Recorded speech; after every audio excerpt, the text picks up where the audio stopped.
Hello, everyone. Welcome to today's Transportation and Environment Committee session. Today, we'll be focusing on transportation-related issues, covering the Transportation CIP and the Corridor Forward Plan. There are many items to go through on the CIP alone. So, Dr. Orlin, the floor is yours. Thank you very much. We are going to cover today mass transit, pedestrian facilities, and bikeways and facility planning projects, and a couple of follow-ups from the last work session of February 18th. So why don't we plunge into that?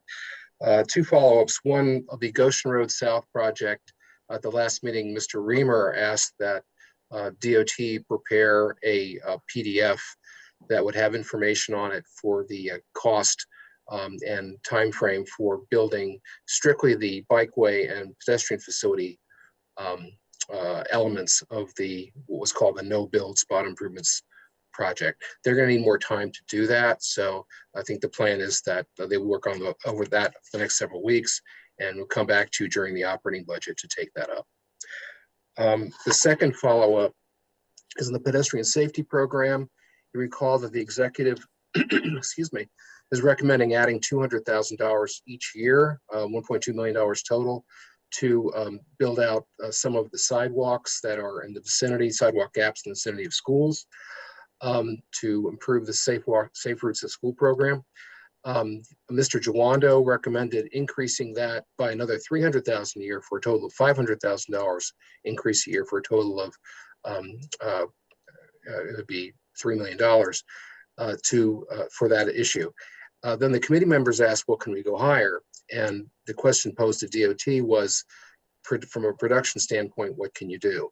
And the response we received from DOT is, whatever you want to do.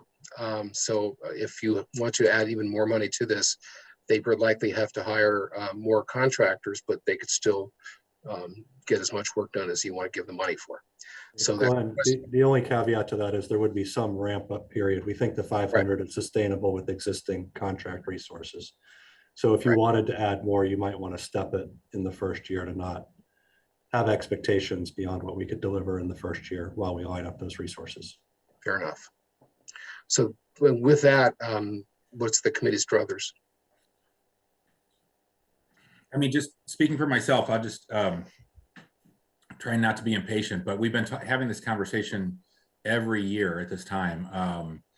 And we hear understandably, from parents and students all the time who are concerned about safety, getting their kids to school. And we adopted Vision Zero a long time ago, and we're not doing so well. And we adopted the ambitious climate goals, and we're not making much progress on them. And I think we want to invest in the things that encourage people to keep their cars at home and take other routes to school. And they're not going to do that until they have safe alternatives. So, you know, to me, I hear you, Chris, about the 500,000. I'm fine with that the first year.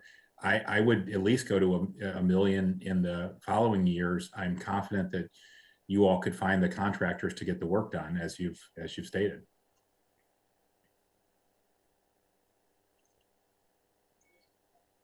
Mr. Reamer, Mr. Glass. Well, thank you. I guess personally, I agree with Mr. Hucker. I'm wondering though if we have a lot of pedestrian and bike priorities in here as well. What is the existing level of effort here? Like before this budget recommendation, was it 100,000 a year in the existing CIP? The existing CIP. Because you said that county executives adding 200,000. Yeah, I don't recall. Michael, Michael Paylor, are you on? Could you? Yeah, I am. I didn't hear the question because of the I guess. I was just trying to know, what is the current level of effort in this item? Is it 100,000 a year? So let me see. That amount that was added was.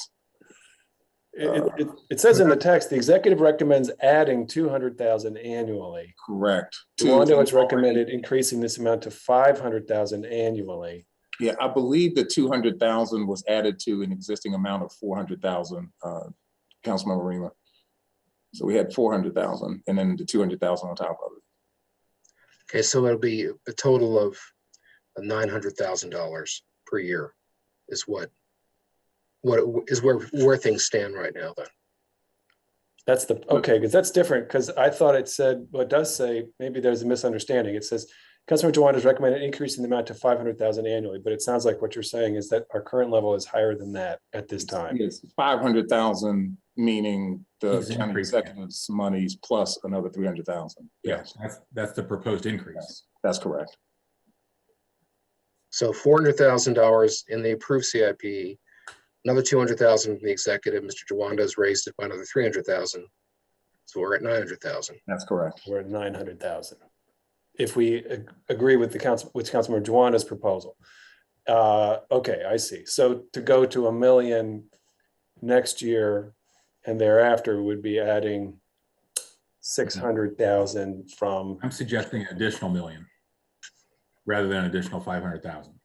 We have, I mean, this is like stumps. This is like many other things that we inherited a deficit. We should catch up on it. It's not exactly like stumps because there's new ones every year. We are retrofitting in an expensive way a county that was built only for cars, as we know. And it's, to me, I'm glad this is, it didn't used to be. I'm glad this is so early in the packet because, you know, it always feels like we have enough money generally for the road projects. I wouldn't want to think, Hans, that this just competes with BIPAs. It competes with everything. And if we're serious about what we rhetoric, you know, if we want to meet the commitment we make in our rhetoric and our Vision Zero vote, I think, yeah, if there's a road project that has to wait a little longer, that's okay. If it gets some kids, you know, to school safely, and if it gets parents to leave their cars at home and walk to school, or allow their kids to walk to school. Council members, Mr. Paler had put together some rough order of magnitude estimates of the total investment need in this area. Michael, do you have that handy from our conversation this morning? I do, Chris. Is there a particular item that we want to focus in on, like I think you had for the sidewalk and crosswalk related improvements, you had a number that you were estimating based on the work completed so far to address the schools in their entirety. So just for context, that might be useful for the council members to hear. It was $100-ish million, I think. Yeah, so as we looked at and I apologize because it sounds like we're having some technical difficulties, but as we look at the total amount for sidewalk construction per school, that number comes out to about $1.5 million just for sidewalks per school. And we're talking across the 170 or so public schools in Montgomery County. And then if that number is iterated out to a total amount, we're looking at, again, for the total, some $250 to $360 million for the entire walk sheds in all of these schools to be completed. Right. Now, some of that work will end up being done in other projects anyway. We have other projects that build sidewalks, but in terms of an order of magnitude, that's probably work. There's no danger of being done. Can I interject here for a second? I'm told that the YouTube hasn't started yet. Equin, is that? Equin?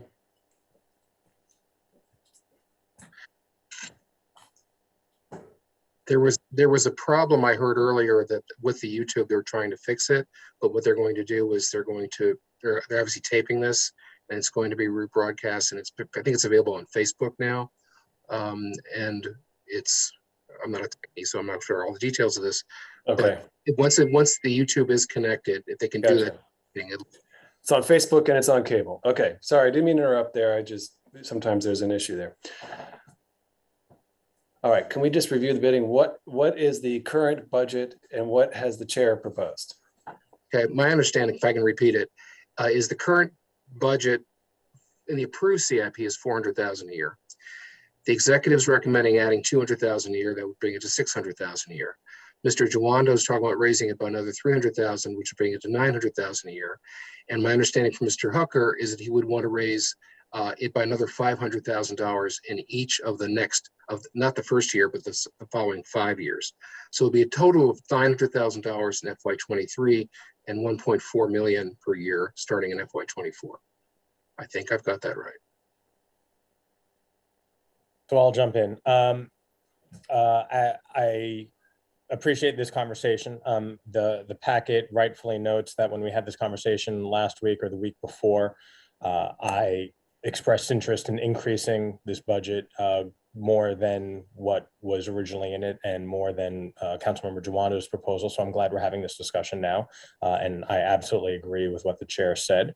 As Dr. Orland, you noted that there are other pots of money that work towards this goal. And at the previous meeting, I requested a future T&E and ENC committee joint session to talk about all the different funding streams that go towards making safe sidewalks and getting our kids safely to school and getting our community safe when they're walking or biking. So, I think that is part of this puzzle, trying to figure out what work this will do in addition to the other projects as well.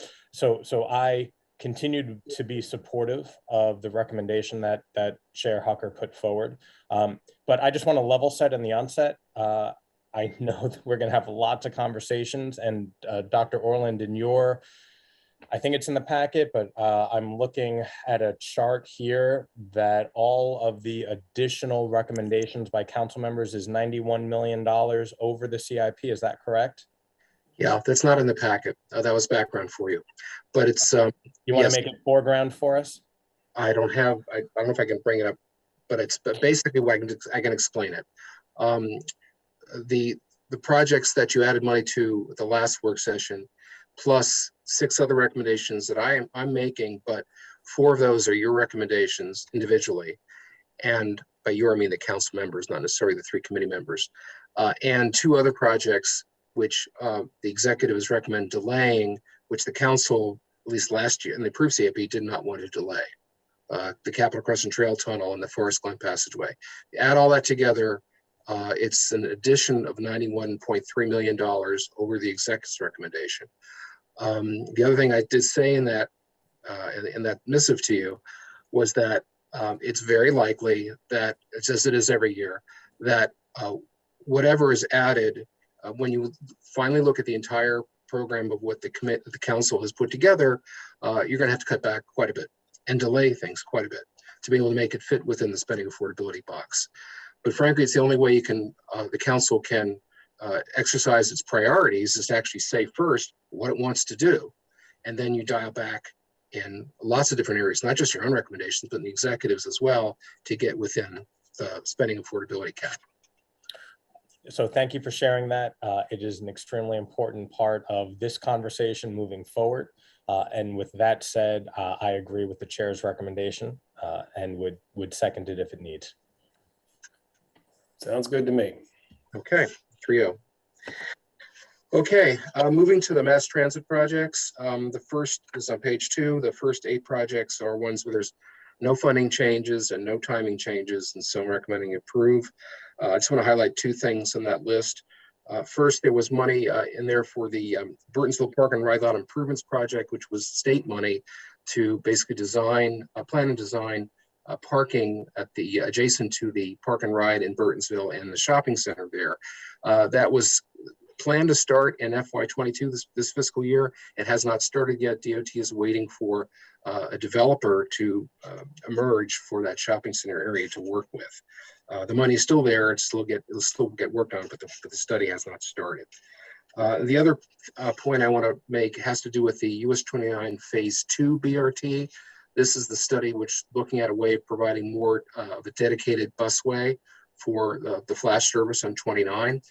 You recall that DOT had done a study and came to the conclusion that the managed lane option was the better option.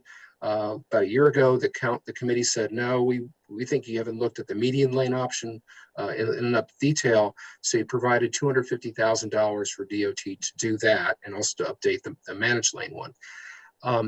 And that study is well along, but it's not completed yet.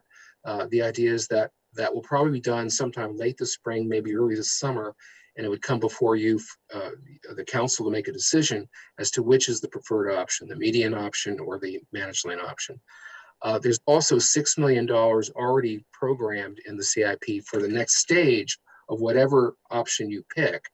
That money has not been appropriated yet, and it won't be appropriated until you make a decision as to which of those two options to go forward with. So I guess the very short of this is recommending not making any changes to what the exec's saying here now, because there's no change from last year. But when you do get the information, you make a decision, what you'll be doing to actuate that is to approve a CIP amendment and a special appropriation to carry whatever the preferred option that you choose forward for a preliminary design. So with that, I'm just asking whether or not you're okay with those 8 projects as recommended by the exec. Yeah, Mr. Reamer, let me get to you in just a sec. Can I just ask about the Burtonsville Park and Ride improvements? Dr. Orland? That was budgeted to occur in FY22, which is ending soon. The study's not yet underway, waiting until a developer of the adjacent shopping center is identified. Do you mean the adjacent shopping center? I think you mean of the Park and Ride. Correct. The Department of General Services had issued an RFP for development of the Park and Ride. Yes. lot.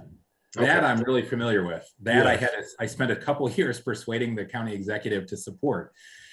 Growing old doing this, talking about this this area. Okay, so we're not talking about the adjacent shopping center, which is owned by Eden's, which is moving forward with some improvements, which we're not going to discuss today. But the Park and Ride, the selection of the developer is entirely on the county executive's desk because this is county property, right? Yes, it was pending, not to mix them up again, but it was pending some more certainty about the trajectory of the shopping center that exists as well Why? before making a selection. Why? I can't speak to all the details on that because we're not running Well, that. but what do the two things selection. have to do with each other? They don't have anything to do with each other financially. They don't have anything to do with each other legally. They don't have anything to do with each other in the eyes of the public. The public would rather have housing, modern legal housing to address our housing crisis on that Park and Ride. I bet most of us would rather, here we are in a budget hearing. I bet most of us would rather have more revenue from that housing and more places for people to live, given that we have declared a housing crisis that we only met 29% of our goal last year. So whether or not Eden's moves forward with their project on their property, which we don't have very much control over, why the linkage on the part of the county executive? Because I've had this conversation with him. I don't understand his answer. Maybe there's news. Do you understand the answer on this? Why do the two projects have anything to do Mr. with Hucker, I'm not deeply enmeshed in this item. Our General Services Department has been leading that Right. effort, so I can't give you any concrete answer except that we have agreed with General Services that we wouldn't advance this study independently until they had a better idea of how they were going to proceed with the. Okay. No, I don't mean to put you in an awkward position and ask you questions you can't answer. Here we are in a budget hearing. We're supposed to make decisions. The packet says these two things are linked. I don't understand. If I don't understand, I bet a lot of the members of the public don't understand what the two projects have to do with each other. This project, it doesn't say it's linked to Viva White Oak. It doesn't say it's linked to,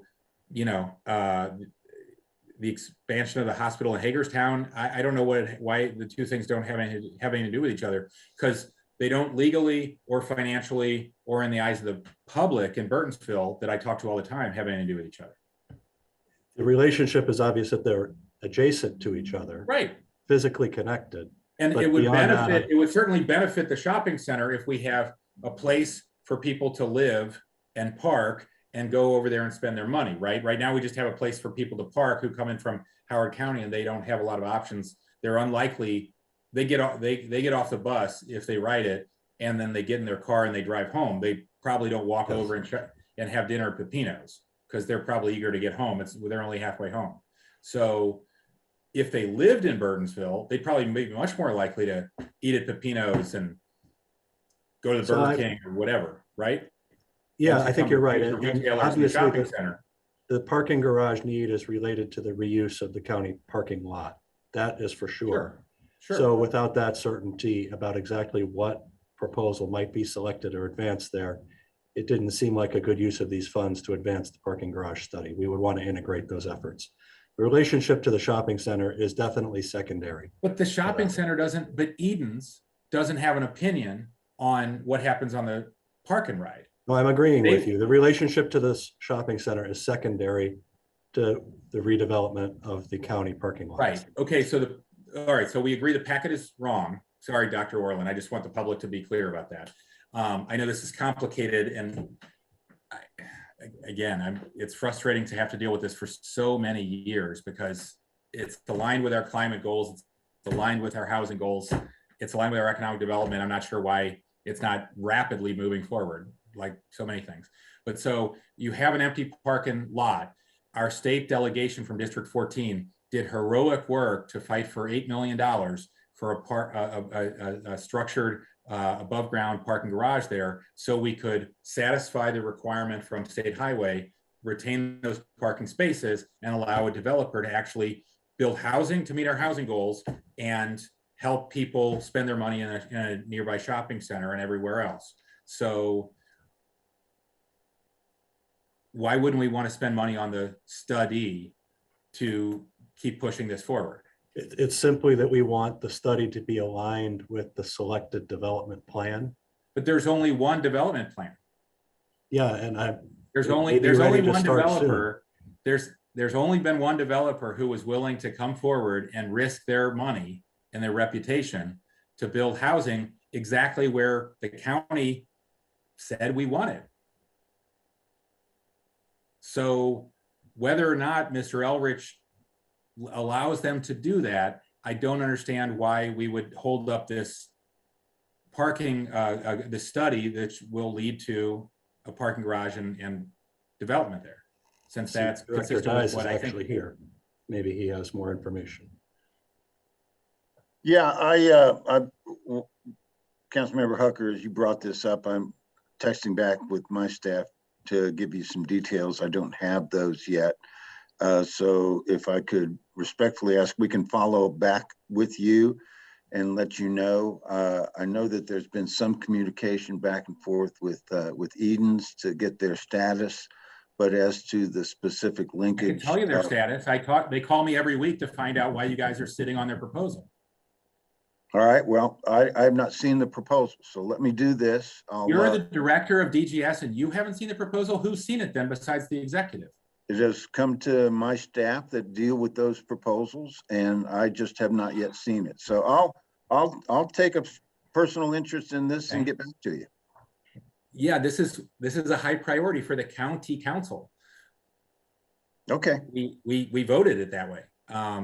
We put money in the budget, and our hardworking state legislators fought for $8 million that they had to take it away from other jurisdictions that would have rather had the $8 million to get this parking garage built. So since they came up with 8 million, and I don't concur. I mean, I'm sorry, Dr. Orland, I don't concur with the executive on this. You can probably tell, because I think the study should move forward, because I can't tell Senator Zucker and Delegate Queen and Delegate Kaiser and Delegate Lukey why we made them fight for $8 million, and then we won't come up with $500,000 to conduct our own study. Mr. Hucker, I've been on the other side of this with the Old Blair Auditorium, for example, and if they I wouldn't want to put them in the position where they have to explain to their colleagues why they fought for all the state money, and then the county wouldn't even come up with a fraction of what they were able to get out of the state.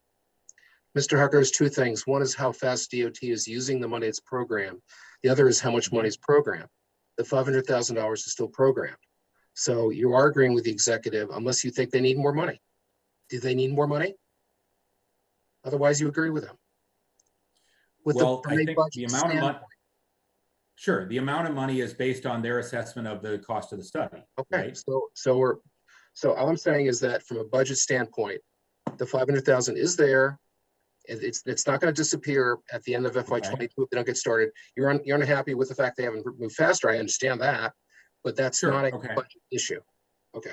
Fair enough. Sorry if I misread the packet. I'm sorry for misstating. Clear on that, but, okay. I was wrong with that. I apologize for that. I know I'll make that correction. So is anybody have any problems with those 8 projects? If not, Mr. Dice, Mr. Dice ran away. When will the study begin? Again, I'm You don't talking know. I'm talking with my staff right now, and I'll follow up. So how long does it take a hypothetical study to begin? Since you say you don't know anything, I don't believe you that you don't know anything about this. You know lots about all kinds of things. I do, but you and I have frankly, talked about this. How Yeah. long does it take to initiate a hypothetical study? well, we've got the proposals, we can do the study, we've got the funding, we could get the study undertaken as soon as the funds are available to us. Mr. Hucker, if we wanted to do the study independent of the development proposal, it could be initiated within a couple months based with using available on-call contractors. The real hiccup in starting this is we want it to be coordinated with the development proposal if one is selected. Sure, that's what yeah, I think I would just suggest we'd like to see more money from the state, and it would be an incentive to the state if we show some good faith effort to move this project forward, because it makes it hard for District 14 delegates and senator to go back and ask for more money if we haven't done anything with the $8 million that they got, right? So I think we should show some interest in this, since the council's repeatedly said how interested it is in this, and the community's been literally begging for help here for 15 years since the giant moved across the street. Okay, I've said my piece. Mr. Reamer. Well, this might be slightly anticlimactic, but I wanted to say a piece also, not on this, but I just wanted to observe, the Route 29 BRT, we should be a lot further along than we are. And Yeah. This committee insisted on studying it the right way. And we felt that the recommendation the county executive had agreed to or sent us was not a good one. And it's unfortunate because it means that we're further behind in getting this delivered for the East County than we should be. But this is the one, when we're talking about bringing transportation infrastructure to the East County, this is a critical element in that plan. It could be further along. And I find it to be, typical, but enormously frustrating that the executive talks such a big game on BRT, but when the rubber meets the road, comes up with some pretty weak sauce. And we are hopefully going to fix that. And setting that aside, we have some great recommendations on other BRT alignments. And I think, they don't have that shortcoming. But on this one on 29, it should be further along than it is, but I'm glad we're at least moving forward. So wanted to say that point, but as I said, I don't want to beat a dead horse or something like that. But anyway, all right, thanks. It affects the whole county's credibility, aside from, any of our individual interests. You were there, Chris, with the Speaker of the House on Absolutely. a flash bus where we said, I was there, you were there, we said, we're going to redevelop this parking lot. Thank you so much for this $8 million. We're going to make it into a beautiful housing project with structured parking. It's going to help the state, not just the county, the state meet its climate goals, the state meet its transit goals. It's going to connect to Howard County that you're in touch with, I know, with Bruce. This is going to be great, Adrian, this is going to be great. And then here we are just proposing very little. So I on the BRT want study, to deliver on our promises and the expectations we're creating. On this additional follow-up study, you provided the funds for us to start this last year when we had our conversation about this and the council wanting to see more study and perhaps a different direction. That work is underway. We've coordinated closely with the planning department on the scope of this so that we are aligned in the way that study is proceeding. And it is moving. We've had our first round of community meetings. That was the other element that was really important in that conversation last year, was a more robust approach to the community engagement. So that is underway and will hopefully be complete this summer so that we can bring that to you and you can decide whether or not you want to appropriate the $6 million that are programmed to begin design. Great. Okay, with that, is the committee okay with the 8 projects? Yes. I think so. Okay. All right. Now that the Next easy up- part's over. Yeah, those are the consent projects. According to you. According to me, I guess. Well, these are no Right. changes to funding or timing. Yeah. Bethesda Metro Station South Entrance, the estimate for the mezzanine at the metro level is underestimated by a wide margin. The estimate is that the cost of the project has to increase by about $20 million. Can we That is talk about why it's underestimated? Can you elaborate on that? Sorry to interrupt. I'd like to turn over to DOT. It's sort of complicated, but it I involves, figured, but I haven't. yeah. Um, I haven't heard an explanation. Thanks. What, I can give you a thumbnail on it, and if you want to dig deeper, I'll invite Maricela Cordova to give us more details. Why don't we? I mean, there, I've read all the media reports. You and I have spoken about, I think, public to construction costs and infrastructure, materials generally being very inflated at this time, but 20 million is a lot. So, I mean, I'll let Maricela give you the detail, but basically the estimates for all these sub projects were wrapped up into the purple line. Overall estimating at the time those estimates were done, some were thought to be higher than they should have been, some were thought to be lower than they should have been. This is one of those that appeared to be too low, but in the aggregate, those estimates were what moved forward with the purple line contract. And we all know the trajectory of that, but Maricela, why don't you fill in any other details that are relevant to this at this time? Sure, I will try, no problem.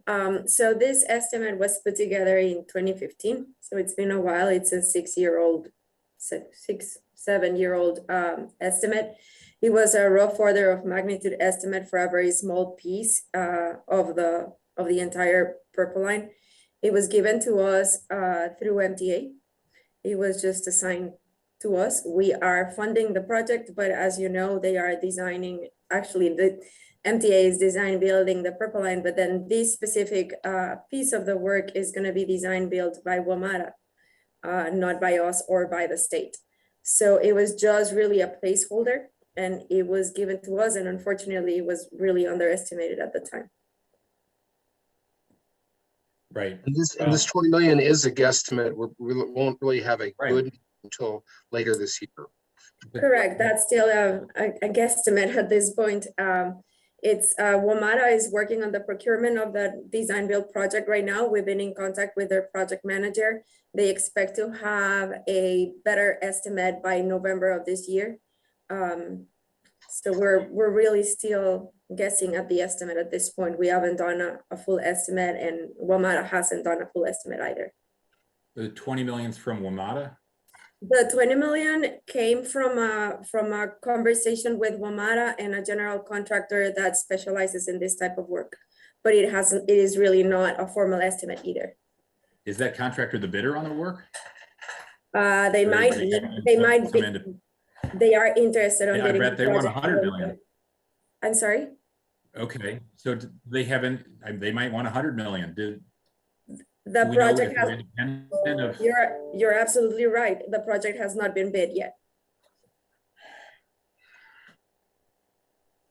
Wow. That's kind of telling, isn't it? So is it fair to assume you have no idea how high it could go? It's fair to assume that it's by the specialists think that this is going to be, that this is a rough order of magnitude, but we really don't have real numbers yet.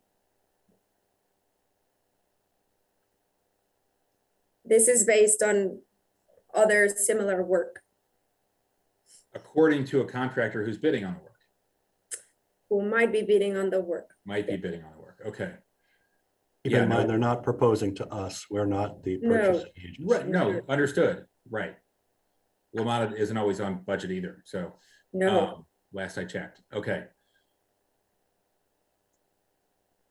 So we might be back here next year approving another 20 million. Or less. It is, or it could be less. We don't it's know. essentially guaranteed we will have to true up this number one way or another. Right.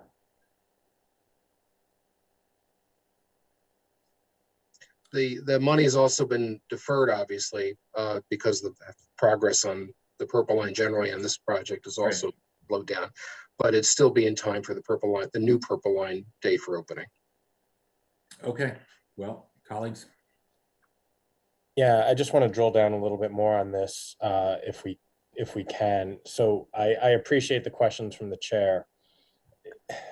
How tied is the scope of this project and the cost estimates with the actual Purple Line itself, which we don't, we could spend all day talking about the problems and where we are now with that, but trying to better understand the relationship between these two problems, because the Purple Line is plagued with many cost overruns and mismanagement at the state level, and just trying to discern the difference between that and this project.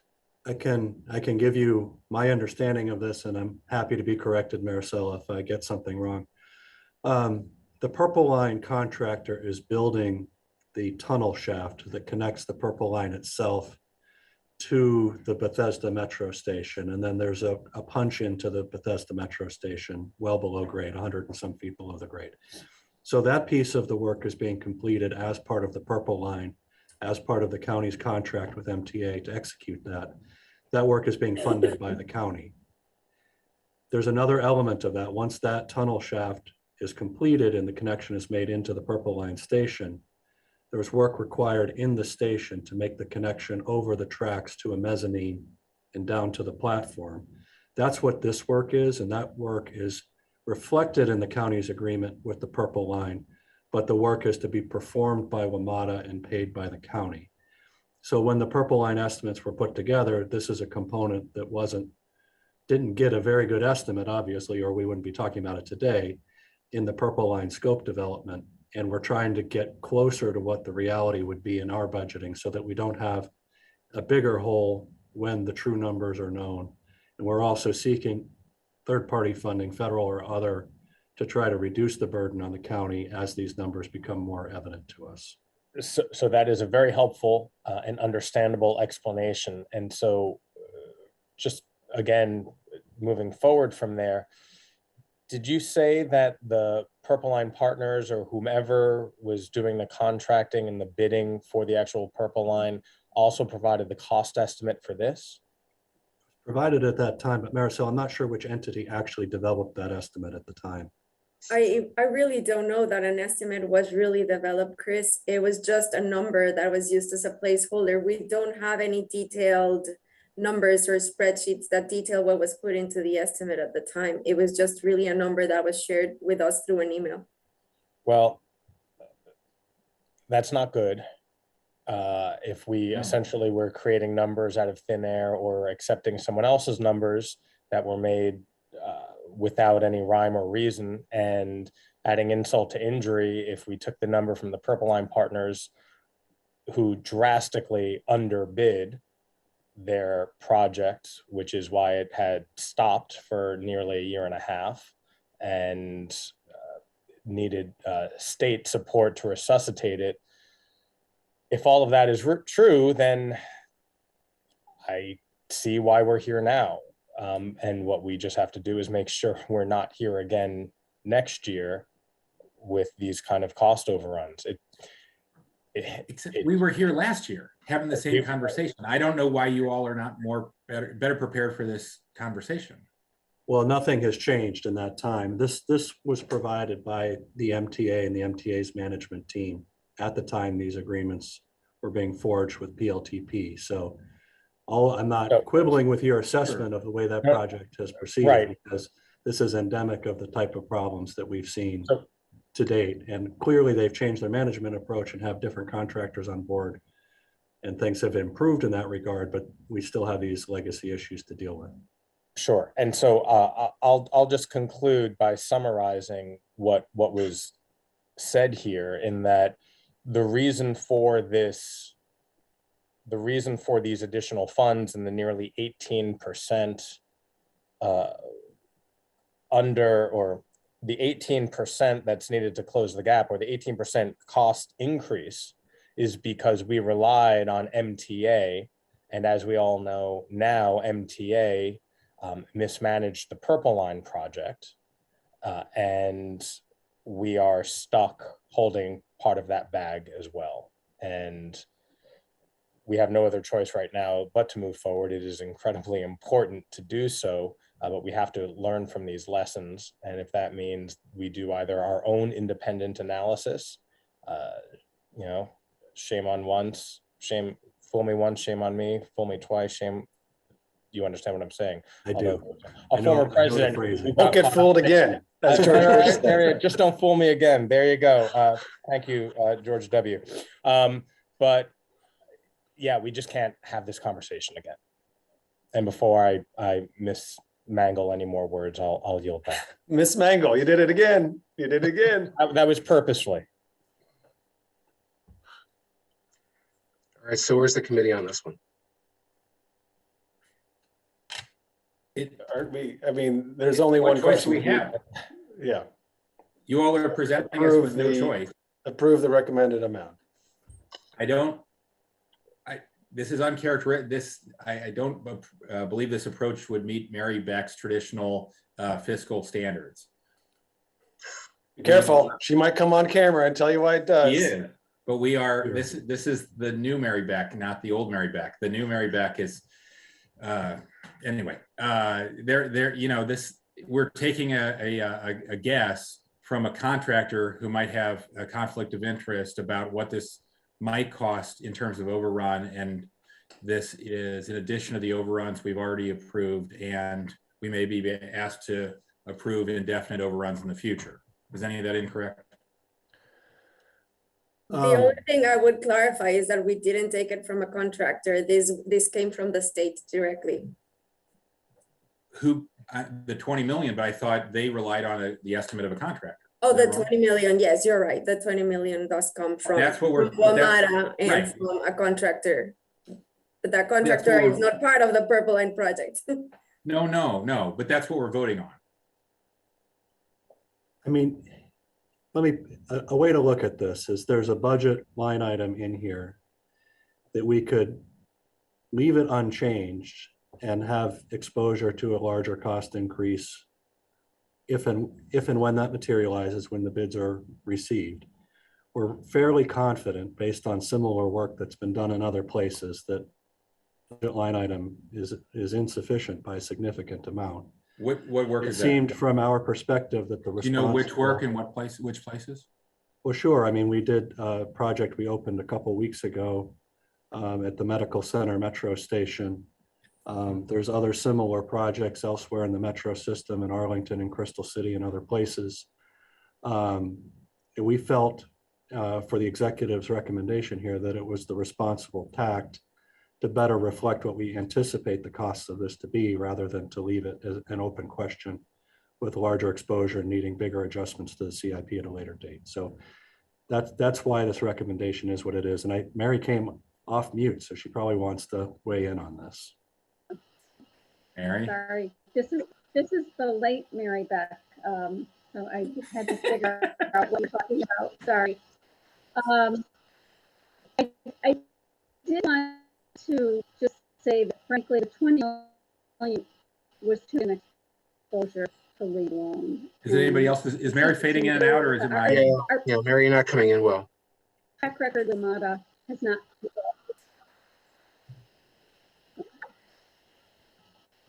I'm just. And we count on you to be the fiscal scold, Mary. And now we're spending lots of money these days. Okay, sorry, I can't hear. Well, I think we're going to spend this anyway, so we should plan to spend it. You can hear me. Sure, and I've asked why it's not 30 or 40 million, but okay, we have an answer. Okay. Okay, I'm hearing concurrence with that. Moving on, next project on top page 3, bus priority program. Ali, is that fine or not? I certainly don't want to raise the budget for this item. Right, I don't want to make any assumptions, so, okay, I'm just checking, Dr. Orland. Okay, so you're concurring with the exec's recommendation though, right? Or not? You are. I don't feel like we have a whole lot of alternatives, and I don't think we have a lot of information to the contrary to make the best decision today. Okay. Bus priority program minor projects is a new project that started last year. The council approved $1.25 million in FY22. These are for projects which will enhance bus travel on capital projects in spots. So, for example, one project that was done in the area right around the Germantown Transit Center, several streets around there were providing a better bus-only lanes and other improvements to enhance buses going in and out of the transit center. I bet that's without objection. Okay. Colleagues. All right. Am I wrong? Okay. Just again, what the exec's recommending now is making this a 6-year program with $500,000 the first 2 years and $1 million in the final 4. Okay. The next project is one of the 2 big ones, which is actually 3 projects. And this is where he's recommending using the opportunity lanes money to help fund it, which is the Verismo Road BRT from Wheaton to Rockville, and also extending it up to Montgomery College Rockville.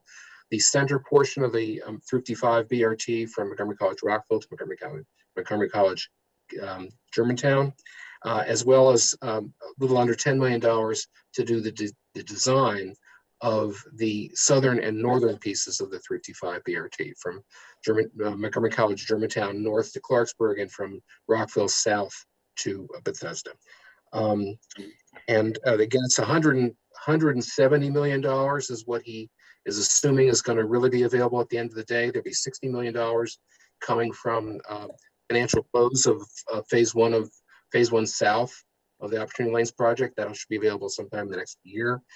The other $300 million, which will be spread out over the life of the project, if you bring it back to a net present value at an assumption of a discount rate of 5%, and assuming it pays over 50 years, is another roughly $110 million, which gets you the 170.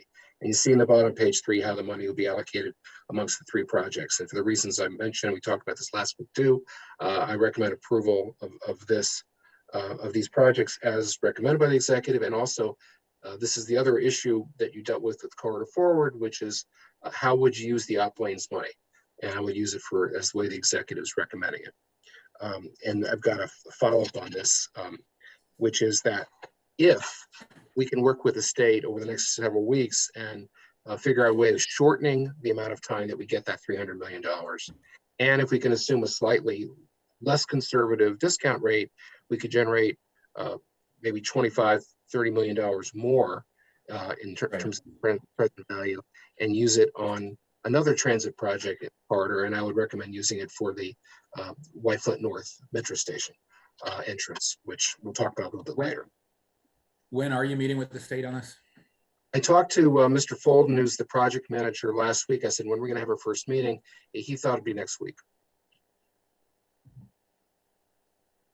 He didn't guarantee it. He thought it'd be next week. He was actually waiting for another designee of the staff group to be appointed, which hasn't happened yet. From one of the municipalities, I can't remember which one.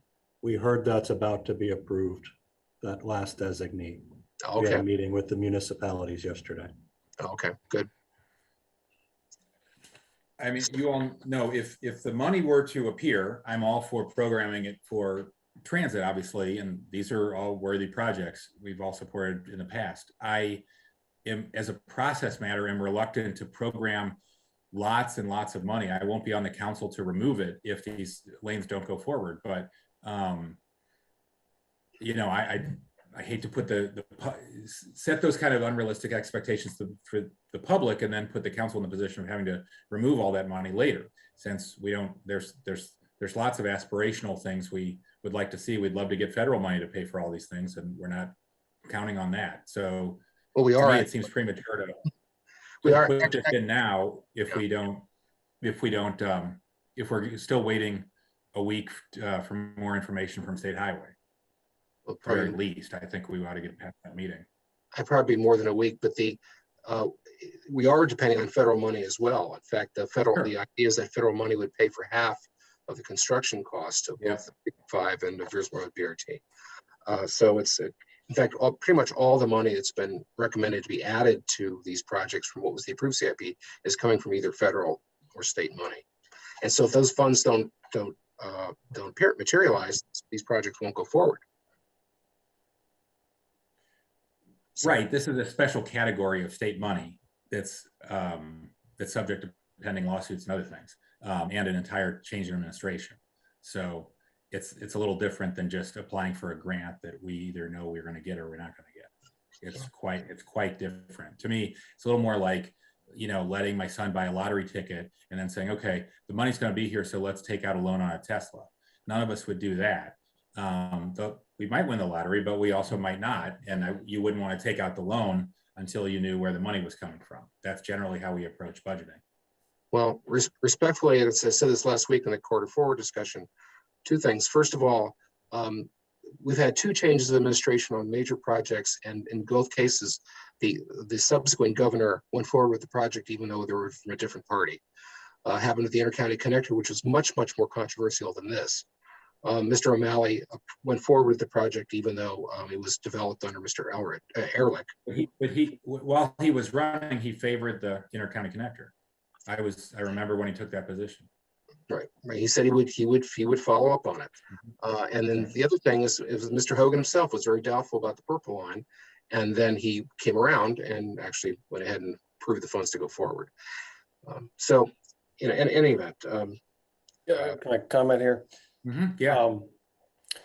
Well, first of all, I just want to talk about the merit of the actual project, because I think it's important. You know, we had a good conversation in the quarter forward about long-term rail opportunities, whether that, you know, MARC or Metro or even monorail.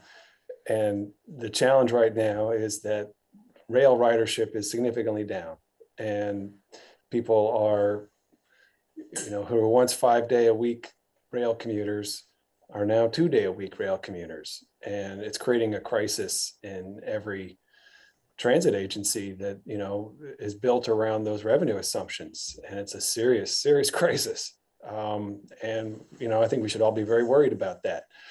The advantage of this recommendation that we have here is that it is transit infrastructure relying upon really high ridership corridors where there are already, you know, it already has high ridership. And the opportunity that we have to create a seamless BRT alignment from Wheaton all the way to Germantown it's amazing when you think about it, what that could do. It could profoundly change the land use planning in this county and make smart growth possible in ways that it just, you know, really we have been slow to achieve. And making Verismo and especially Rockville Pike, you know, walkable in its northern segment could hopefully will create the possibility for a more urbanized development pattern, and ultimately people to live a lot closer to transit and closer to jobs and rely less on driving. And, you know, some will say that the project was going to move forward regardless. And it's possible. You know, we don't know how many votes it was going to take or how many votes they were really short at COG. It's unknowable. But we do know that there is an agreement to provide substantial funding from tolling drivers in order to, from tolling drivers. And so the revenue from that project, if it moves forward, you know, would actually allow a transit mega project here for the first time, first actual real BRT project that we've ever had.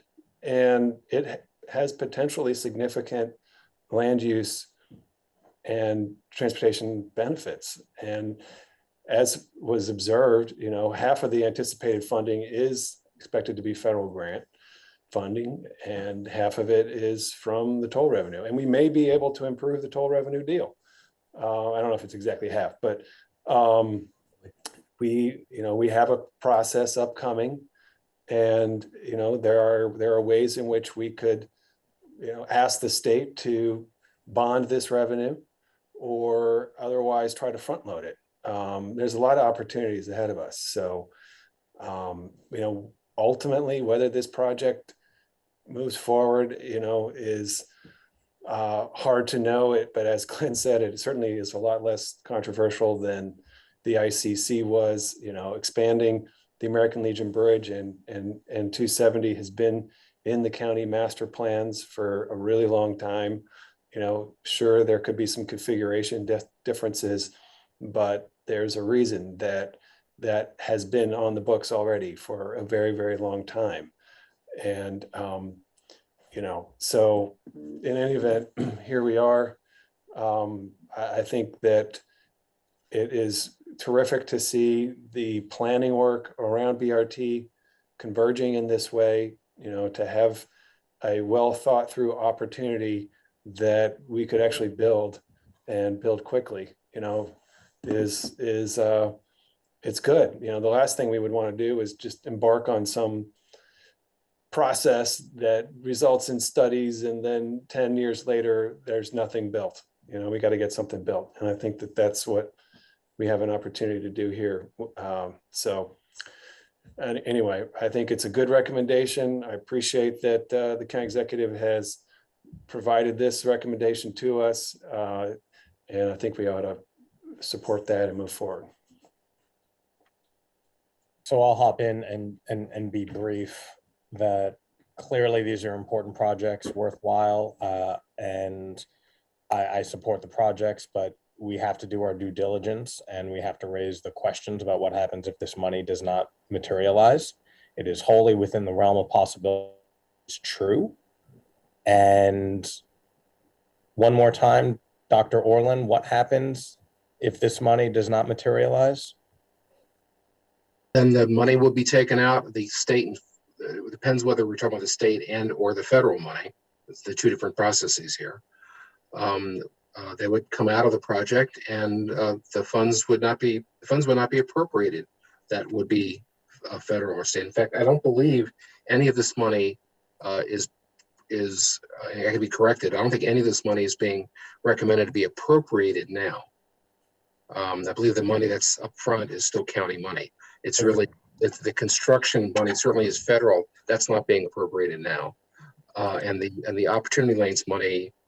I have to go back and check. I'm not quite. Glenn, much like you mentioned for Burtonsville, there are some state legislative grant money that's in the 355 project for design that was put in last year. So that's allowing that work to continue. Right. The way this is structured, you're exactly right. The state money is the leverage for the federal grant. So they're kind of related. And if we didn't get the opportunity lanes money, we would have to rethink the trajectory of the projects, think of a different scale, think of county revenue sources that could be made available to advance something affordable at that time.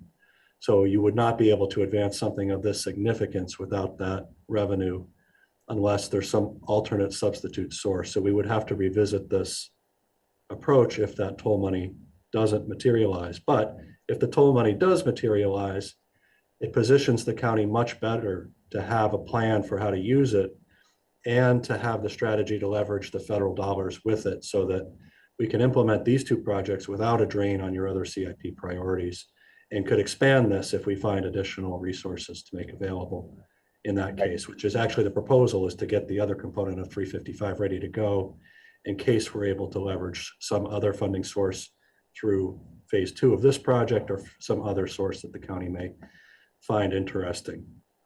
Understood. And there is no doubt, and it should not be interpreted in any way that that everyone should understand we all support this. And I actually think this is probably the most transformational aspect of this CIP. As Councilmember Reamer noted, being able to connect Wheaton to Germantown, that's a game changer on so many different levels. But I'll close on this, that this funding is a presumption based on a presumption.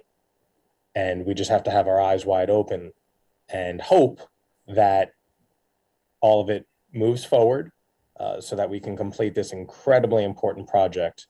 But let's just be mindful of the realities that lay ahead. I yield back. Okay, I'm hearing you. I'm sorry. I wonder, doubt Councilmember Glass would agree that we didn't know where the votes were in COG either. But you know, this is sort of like Barry Bonds getting in the Hall of Fame. I think, you know, we should make very clear with an asterisk that, you know, this money is sort of conditional based on a premise and a premise on a premise or a presumption on a presumption. That was it. Yes. Yeah. And, you know, anybody with the only people with a very good crystal ball will know whether we'll ever see this, but I predict future councils will be sitting in front of the public who are telling them, we made a promise to do this with these funds, that whether they materialize or not. So, you know, I'm happy to support it as long as we make it very clear in the CIP that that this is all based on something that may or may not occur in the future. I just add to that. I mean, if the project did not go forward, the county could certainly try to get the state to provide this same funding from the State Transportation Trust Fund. You know, the county could try to figure out how much of it that we can pay for ourselves and try to do that. You know, we would be in a similar situation to the situation we've been in with the Quarter Cities Transitway for the last 50 years, or yeah, something like that, where we have a really great project in mind and we don't have a funding plan for it. And we could then redouble our efforts and try to get the state to pay for it and get the federal government to pay for it. So, you know, that is the alternative. I mean, that's what a future council would grapple with. Montgomery County. Yep. Okay. Council and the governor, yes. All right, so I understand that's unanimous then, is that correct? Yep. Okay. Ryden bus fleet is the other big initiative from the executive in the transportation area. What he's recommending is increasing the funding of that by $56 million, about a 56% increase. And what this would do is buying all of the buses from now on zero emission buses. And give you a sense of the cost difference, a large or a small electric bus or zero emission bus costs a little more than twice as much as a diesel bus. So that's why the cost is going up so much. But this is a key element of the climate action plan, and I'm recommending concurring with the executive. Can I ask, large and small means large is standard size and small is 40 footers, like is used for Ride-on Flex now? So at the moment, there's really only full size available in the marketplace. So that's what we're buying. We expect there to be more diversity of vehicle types and hopefully some reduction in the cost differential as this technology matures. We are not planning to buy. Bus? What's a small bus? According to the packet, the amount of a small bus is. We have traditionally purchased two sizes of ride-on vehicles. Some that are 30 foot, some that are 40 foot. At the moment, 40 foot is what we're able to buy. Articulated ones. Okay, so this doesn't include the Ride-on Flex replacements, and it doesn't include the flash replacements on the other Correct. side. No. Right. Okay. Correct. Well, it does include the microtransit buses. There's a few of those. Not in FY23, I don't believe, but there are microtransit buses that are being replaced as part of this, which are also, I believe, zero emission. We would replace them zero emission when they're ready to be replaced, but that's not a current procurement for us. It might be in there down the line, Glenn. Yeah, within the 6-year program. Yeah, within the 6-year program, we would be replacing those, yeah. But we'd be able to revisit that if we needed to before those actually occurred. Correct. Okay, so I think this is a good idea. Can you just share what's going to happen as we're no longer replacing these? It's just operating costs are going to go up. Is that the implication? I mean, you know. Well, theoretically, the operating cost should go down. There should be less mechanical maintenance. No, you mean once we get the electrical buses in, which I agree with. I'm saying, if I understand it, we're no longer going to be replacing old buses, but we can't buy as many new buses because they're more expensive. So the old buses are going to have to run longer, right? No, we're buying the same number of buses that we planned last year. It's just they're all going to be zero emission as opposed to some being electric and some being diesel. And that's why the cost estimate's going up as much as it is. Oh, I see. So we're just budgeting more money Right, now. same number of buses, higher unit cost per bus. Right. So we're just adding more funding to the fleet acquisition. We're not reducing the number of buses that we're buying. Okay, got it. Right. Does this include an assumption for lower maintenance costs? as you mentioned, Chris? Not in the CIP, but in the overall life cycle. In the analysis, operating? yes. In the operating budget, we do anticipate, since obviously oil, lubes, maintenance, Yeah. mechanical parts, belts, things like that, right? It's not likely to have an impact on FY23 though, because whenever you program money for a bus, budget money, it usually takes about a year or more for that bus to be arrived. Takes a full year, right? Yeah, so it won't affect FY23, To cost any repair costs, but right? down the road it will. Yeah, my electric, I'm not spending much to repair my electric car, I get it, but what are your, did you, I hate to ask, did you make any future assumptions about the cost of diesel versus the cost of electricity? Well, we're not all that worried about the cost of diesel in the future because we're not planning to use it. So It'll take a while to. some of We're this talking- is self-generated. So these We're buses talking are about a all, transition over years. Right, these buses are all intended to be based in Brookville where we have the microgrid Right. installation. So some of the energy costs are already accounted for through that Right. P3 project that Mr. Dyes has moved forward. yep, So that's that's terrific. that's a good strategy. And we will be applying this spring for a low emission, no emission bus grant for hydrogen fuel cell that would be at MTOC. And you may wonder why we're going in two directions. Right now, about half our routes can be reasonably served with battery electric and half can't. So we'd like to have some fuel source variety in our fleet to make the operations work better. So it's not a one size fits all strategy, but for now, this proposed purchase allows us to maximize the utilization of the microgrid that's being constructed right now at the Silver Spring Depot. Okay, And how is the Gaithersburg Depot coming along? Last year, I recommended and committee agreed to add funding for that. We have the ability to install, I'm sorry, David, we have the ability to install, I think it's 10 or 12, I can't remember the exact number, but a number of electric vehicles in Gaithersburg without a major facility retrofit. And that's why we're pursuing the hydrogen there. And it would also be married with a microgrid installation if we're successful, so that we could use the solar energy to generate the hydrogen at that site. But that's also part of the component, but the focus is getting the maximum value out of the P3 first. What is the time? Is this a P3? We buy this fleet be a Yes. P3? And then what's the timing on hydrogen technology?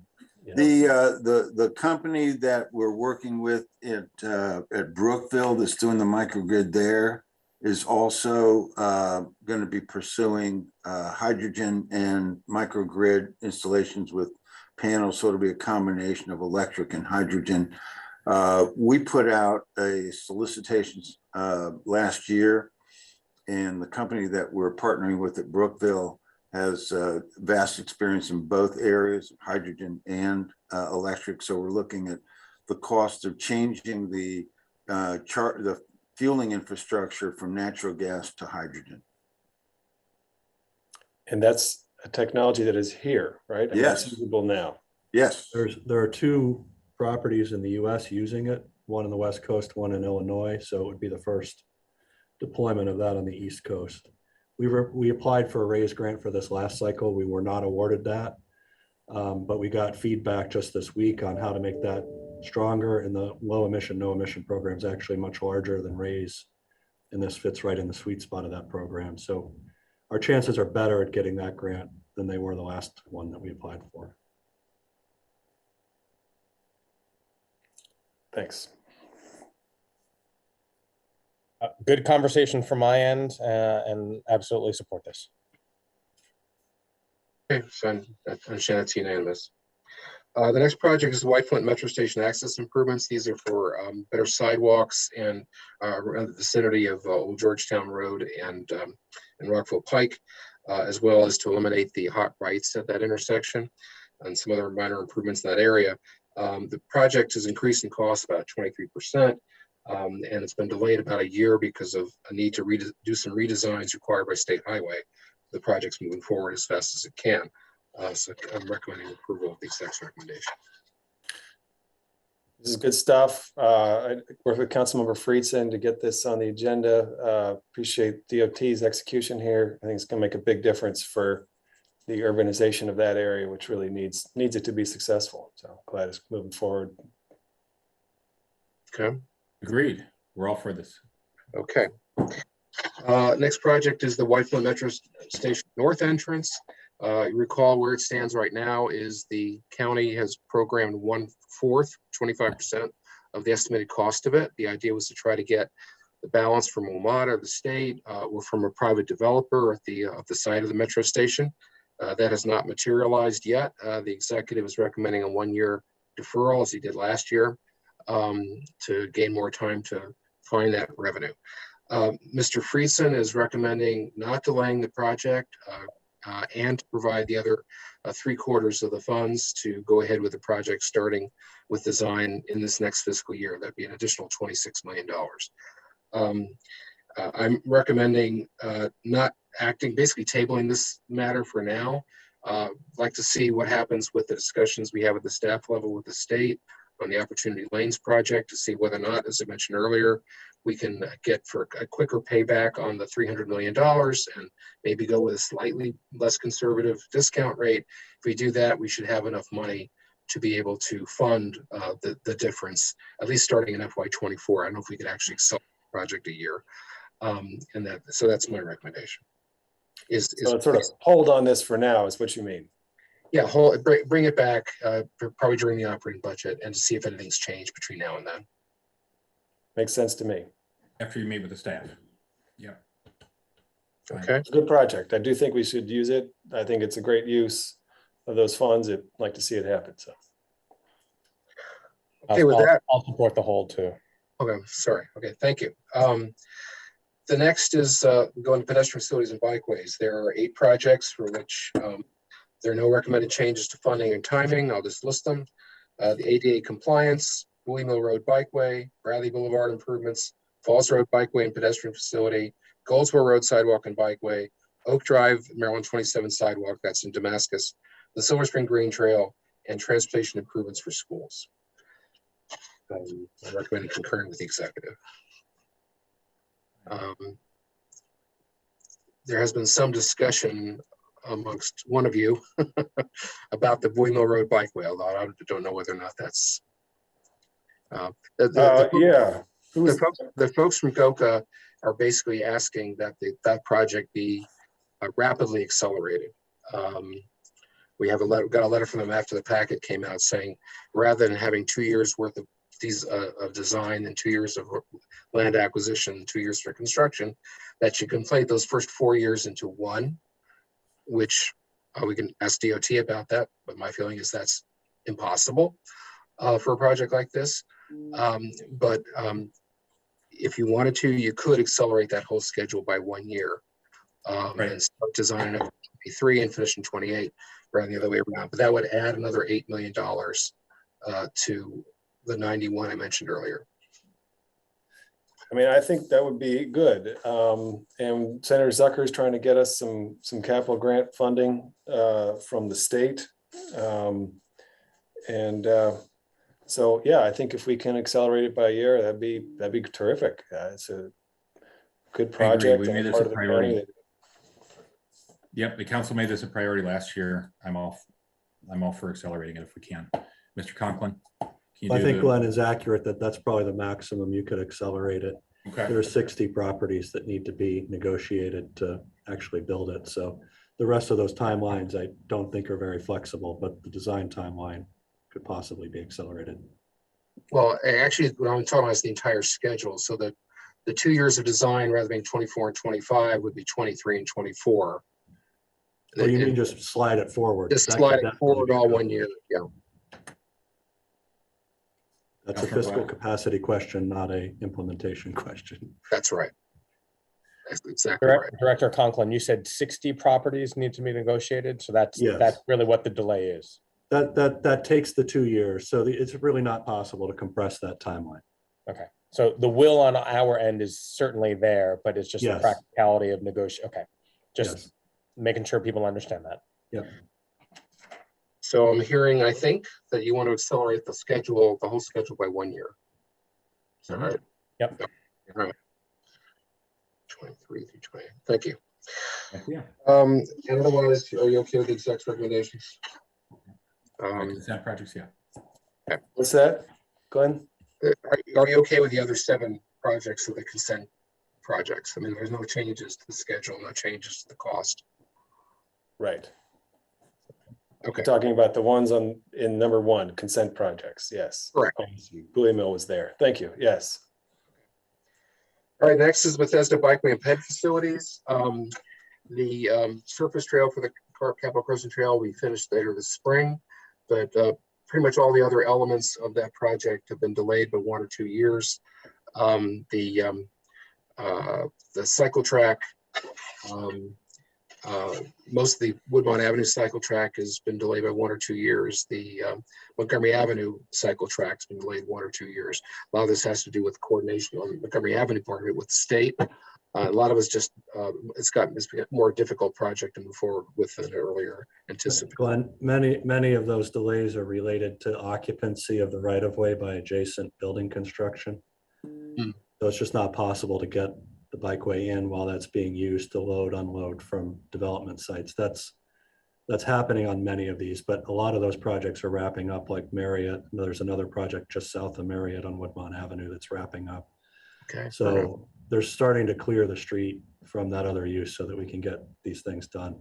And you're right about the state coordination on Montgomery. Right. And then there's one new element, which is would complete the loop, which is to build a bikeway from along the north side of the loop from Woodmont Avenue along Cheltenham and into the East Bethesda neighborhood, connect to Pearl Street and down. And that's recommended for completion FY25. Well, I think this is a really important project. I wish it had been done, or it could be done faster. Part of the goal here was to provide for some kind of infrastructure for bikeability in the area since they lost the Capital Crescent Trail due to the Purple Line construction. And it's just been enormously frustrating that it hasn't been operational sooner. I don't know that there's anything we can do about it in this budget, but this is a promise to Bethesda, and folks need it. It's going to be a huge improvement when it comes, and I'm glad it's proceeding, but I'd like to see it faster. But having said that, I'm looking forward to the day when we have some bike loops in Silver Spring and Bethesda and Wheaton and Rockville. We're moving along. So thanks. So the Bethesda Avenue link should be completed very shortly. So that will be a big benefit to getting east-west across Bethesda. Yeah. At the Farmers Market crossing. Yeah. Okay. Moving on, I'm going to take the next 4 projects together. The BIPA projects, Bicycle Pedestrian Priority Area projects. There's the general project, which covers Silver Spring and Glenmont and Grosvenor. And there's the Purple Line project, which covers areas along the Purple Line. There's the Verismo Road, Randolph intersection area, and then there's the Wheaton CBD. Actually, I should take them separately because there are some issues on each. The first one, the general one, the executive is recommending increased funding by over 17%, and I've just listed the sub-projects there on page 6 for your information, and the completion dates and the costs. Any issues with that? Sorry, you're talking about the first one, the Purple Line? No, the number 3, which is the general BIPA project. It covers Silver Spring, Glenmont, and Grosvenor. I wanted to know how much of that is facility planning versus construction. Well, yeah, I don't have that in front of me, but I would think it's probably about 25%. Let me ask you this way. Do these projects need to be spun out with separate construction, or do each of these projects have what they need there in the BIPA? Yeah, it's what the construction funds are in this. Okay. A lot of these are very small. When you find what any project, a transportation project particularly, the smaller projects, the higher percentage of that is for planning and design. For the larger projects, it's a smaller percent. So the 2 biggest items in this list are related to Fenton Street and I believe those are construction.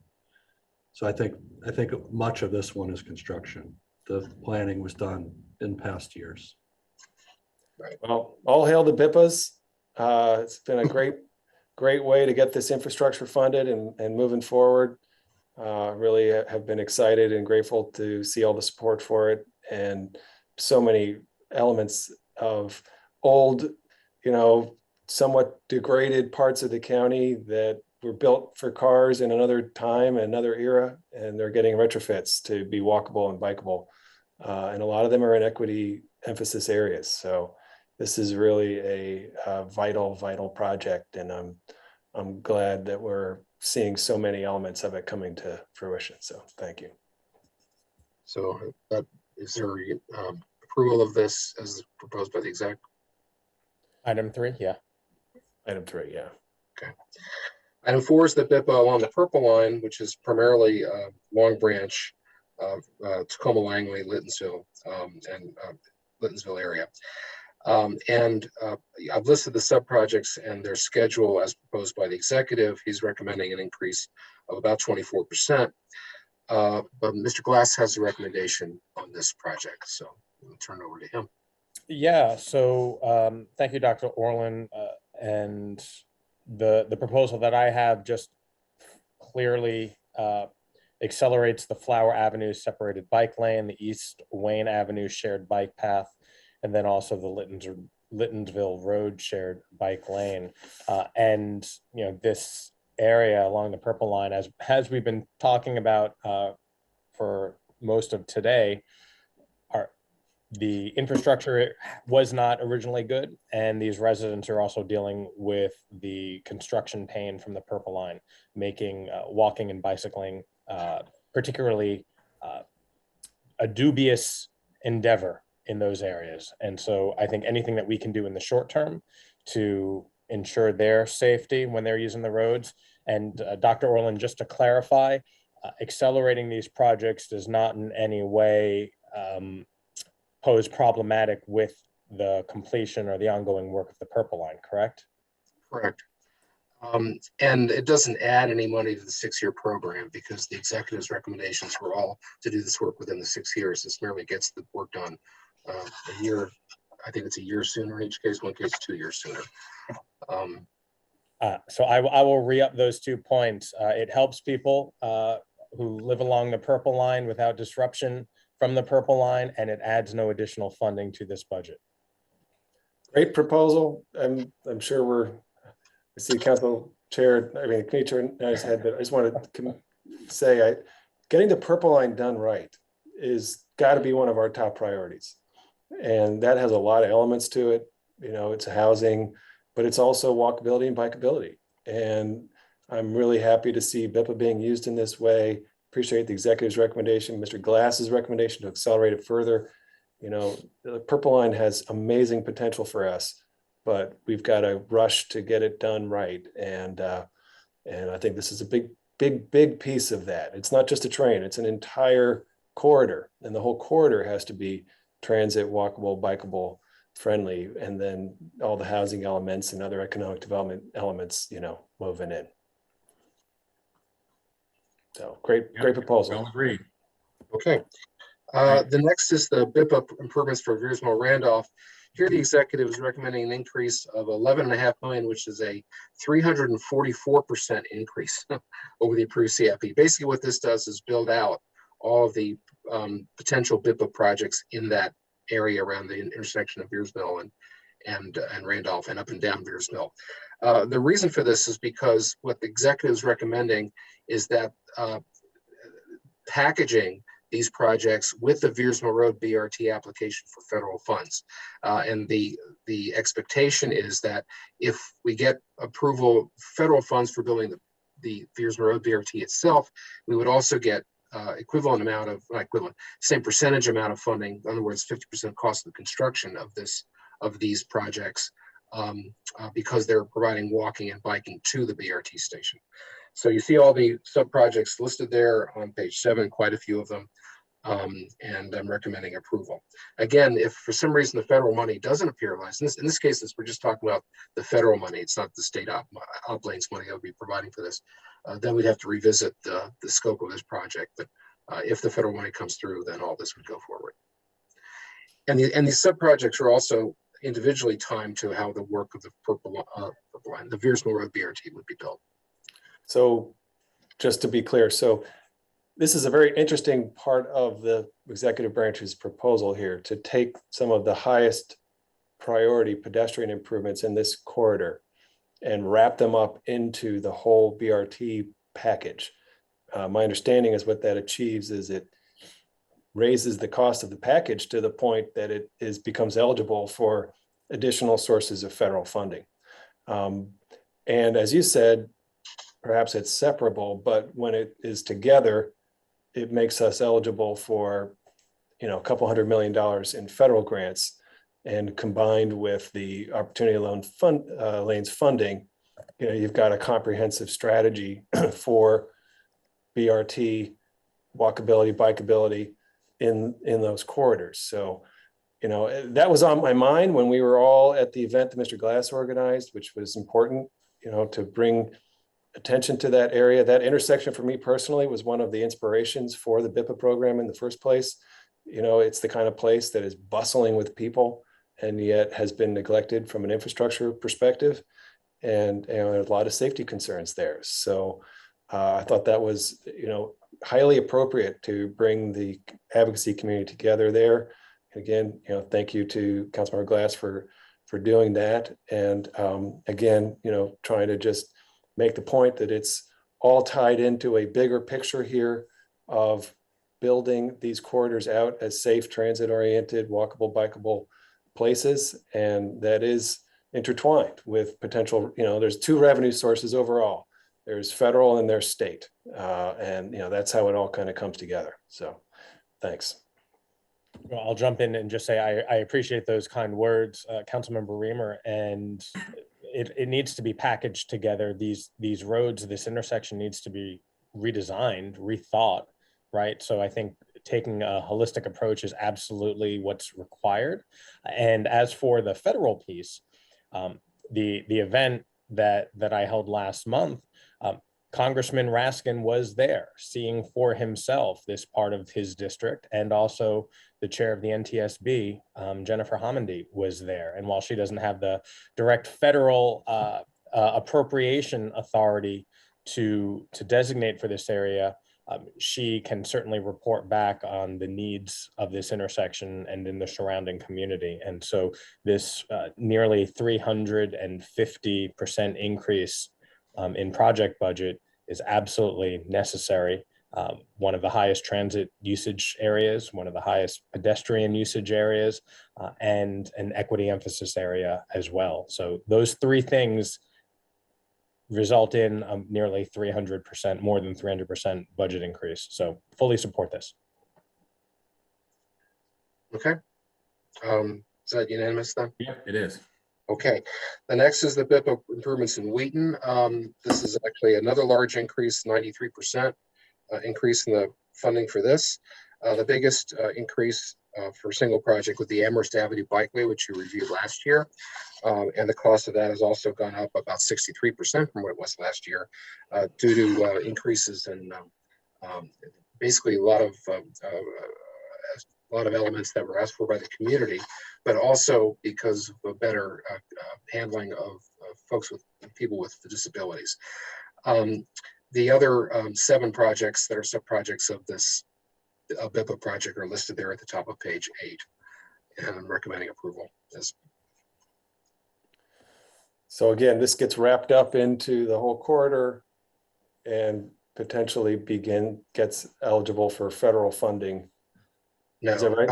No, not these. Not these. Not these. There's some elements on Beers Mill Road that are near the CBD that are part of the federal, quote, federal project, but these are not directly on that corridor. Okay. Well, this is going to, Wheaton needs this. I mean, I think it was probably about 10 years ago, I convened a Wheaton Public Safety Task Force. And what came out was that a lot of the public safety concerns were walkability and bikeability. And this will move the ball forward on the infrastructure, and we need it. So glad to see it in there. I bet we're all for this. Okay, the next is the Bikeway program minor projects. The minor change, the exec's recommending basically just adding $1 million to this program and doing some more of the very sort of short bike projects around the county. I'm recommending approval of this. Without objection. Okay, the next project is the biggest hole in this transportation CIP, which is Capitol Crescent Trail Tunnel. The executive, once again, is recommending basically taking all the money out of the 6 years and putting it beyond 6 years. To basically put this project back on the schedule the council approved last year requires $55.6 million. And the money would be in the 3rd, 4th, and 5th year of the CIP. Councilor Friedson does recommend that. So is the planning board. WABA, which has other additional requests that they are making of you, is actually willing to, they want to see it restored as well, but they're willing to have a 1 year deferral of this. So it would be finished in FY28 rather than FY27. If it were to stay on the current schedule and the approved CIP, then it would actually open roughly the same time the Purple Line would open. It'd be in sync. I'm recommending concurring with Councilor Friedson and the planning board, try to put this all back in, but this is going to be an extraordinarily heavy lift for the reasons I point out in the packet. It's pretty obvious. Just for the committee's knowledge, this is the project that we are submitting a raise grant this cycle for. We concurred with the executive or asked him for his concurrence to pursue this, to address that $21 million state aid line item that was in here, so that was at least addressed, and we're working with planning and other entities to get support for that application that's due in a little bit more than a month. And that could be a maximum award of 25 million if we were successful.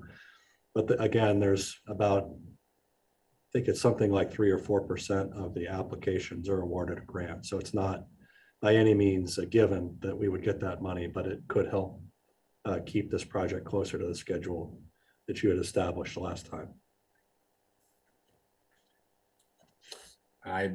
I think we should stick to last year's position and you know, continue to indicate this a priority and continue to seek the state funds. Anyway, that's where I am. I agree with the staff recommendation, Councilmember Friedson and the planning board. I strongly support it. I don't know why the executive continues to recommend downgrading the infrastructure for the Purple Line and the trail. You know, we had a proposal to single track the Purple Line because of this issue of getting underneath Wisconsin, which was one of the single worst ideas I think anyone has ever publicly proposed in Montgomery County. You know, we're continuing to battle here over funding this tunnel. It is an essential connection. It's probably going to be the most heavily used connection in the region, one of the most heavily used connections in the region for bikers and you know, pedestrians. And you know, we need to build it. If we don't, we'll regret it 100-fold in coming years. And so I think it's really, really important, and hopefully we can make it happen. Earlier in this conversation, I quoted former President Bush. Now I'll quote Yogi Berra. It's deja vu all over again. So it's unfortunate that we're here having this exact same conversation, and I will stick to the same position that I and all of us have had over the last number of years, and support the restoration so that the trail can be built on time for when the Purple Line opens. Not to repeat the vigorous argument we had last year, but the executive's recommendation was based on a view that the connection will be available via surface alternatives, and he was seeking a way with the Purple Line to get this connection reestablished with a smaller draw on the overall resources that the county has for broader priorities. So I think those were his reasons for recommending deferral of this, and it's relatively clear what the committee is going to recommend here today. Okay, next is the Dale Drive Shared Use Path and Safety Improvements. The project is still on schedule for completion. In FY26, the cost has increased by about 21%. The three additions, the scope, the additional pedestrian connection along the south side of Dale Drive, from George Avenue to Woodland Drive, some drainage improvements in the vicinity, and also traffic calming measures throughout the project limits. Recommend approval as proposed by the executive. Very glad to see this in here. Very much supported. Okay, Fenton Street Cycle Track. This project has actually cost has increased by more than doubling. Several changes in scope to again address community concerns and improve access for people with disabilities. It is still on schedule for completion FY24. Recommend approval by the executive. Yep, agree. Okay, sorry, this is the Forest Glen or the Fenton Street? Fenton Street. Okay, so what's the timing? When does this get done? FY24. FY24. 2 years from now. 2 years from now. All right. It's on the same schedule as the approved CIP. Then it hasn't been delayed. Cost is going up considerably, but the schedule has not changed. Okay. All right. Well, I'm glad it's moving forward. Forest Glen Passageway, here the executive is recommending a 1-year delay. We've talked about this project every year, so I won't say more about it. I'm recommending not delaying it, just keeping on the same schedule as the approved CIP. So it's been a high priority to the council for a number of years now. It has. Yep. I think we want to stay on schedule. Yep. Okay. The next project I have listed is the Franklin Avenue Sidewalk, and this is one of the first of three. This is the mistakes part of my packet. I said that project's been delayed a year. It's not been delayed. It's on schedule and same cost. So concur with the executive on this one. I think it was proposed to delay that we resisted. In an earlier year, but this Right. past year, he did not delay it, and there's no production delay. Right. I was looking at the wrong schedule. It's my fault, and I made that mistake in 2 other projects coming up shortly, including the next one, the Good Hope Road shared use path. Okay, so on 12, we're all fine, correct, gentlemen? Just for your record keeping. Sure. You're going quickly. I'm all for I going quickly. I want to make sure we do it right. Okay. Appreciate that. Okay, so I think we're okay. Colleagues have a chance to speak up. Okay. Good Hope Road, really the same story. It's not been delayed by a year. It's on schedule, and the cost has gone up by about 21% due to permits needed for building in the Upper Paint Branch Special Protection Area and a floodplain and in a floodplain district. But it is on schedule. It's not been delayed. So folks, okay with that? Here, no. All right, we're on Good Hope. Good Hope Road shared use path, number 13. Okay, it's coming. But it's not been delayed. I understood it is likely to start construction later this year. Is that correct, Mr. Conklin? I believe that's the case. Mr. Couples is with us in case he's got any more. This question's come up from the community repeatedly, understandably. Yeah, this is a high priority to get it implemented, given Right. all the activity centers it serves. Yep. That is correct. We just had our public hearing, which was the final check-in with the community to listen to their feedback. And everybody seemed happy with it during the public hearing. So we're ready to. Consistent with our equity emphasis. Great. Glad to hear it. Thanks. The next project is the Life Science Center Loop Trail. Here the executive is recommending a 2-year deferral. But remember, this is a project that you agreed should be funded entirely by developers in that area, and the development has not happened. So this basically provides more time for the development to materialize and to build that bikeway. There's no county money in this project anymore. It's strictly development contributions. Okay. Okay, and the next one is the last of my mistakes that I know of. MacArthur Boulevard bikeway improvements. The cost has gone up by 12%, but it's not been delayed. It's on the current schedule is to complete it by FY25. Okay. Mhm.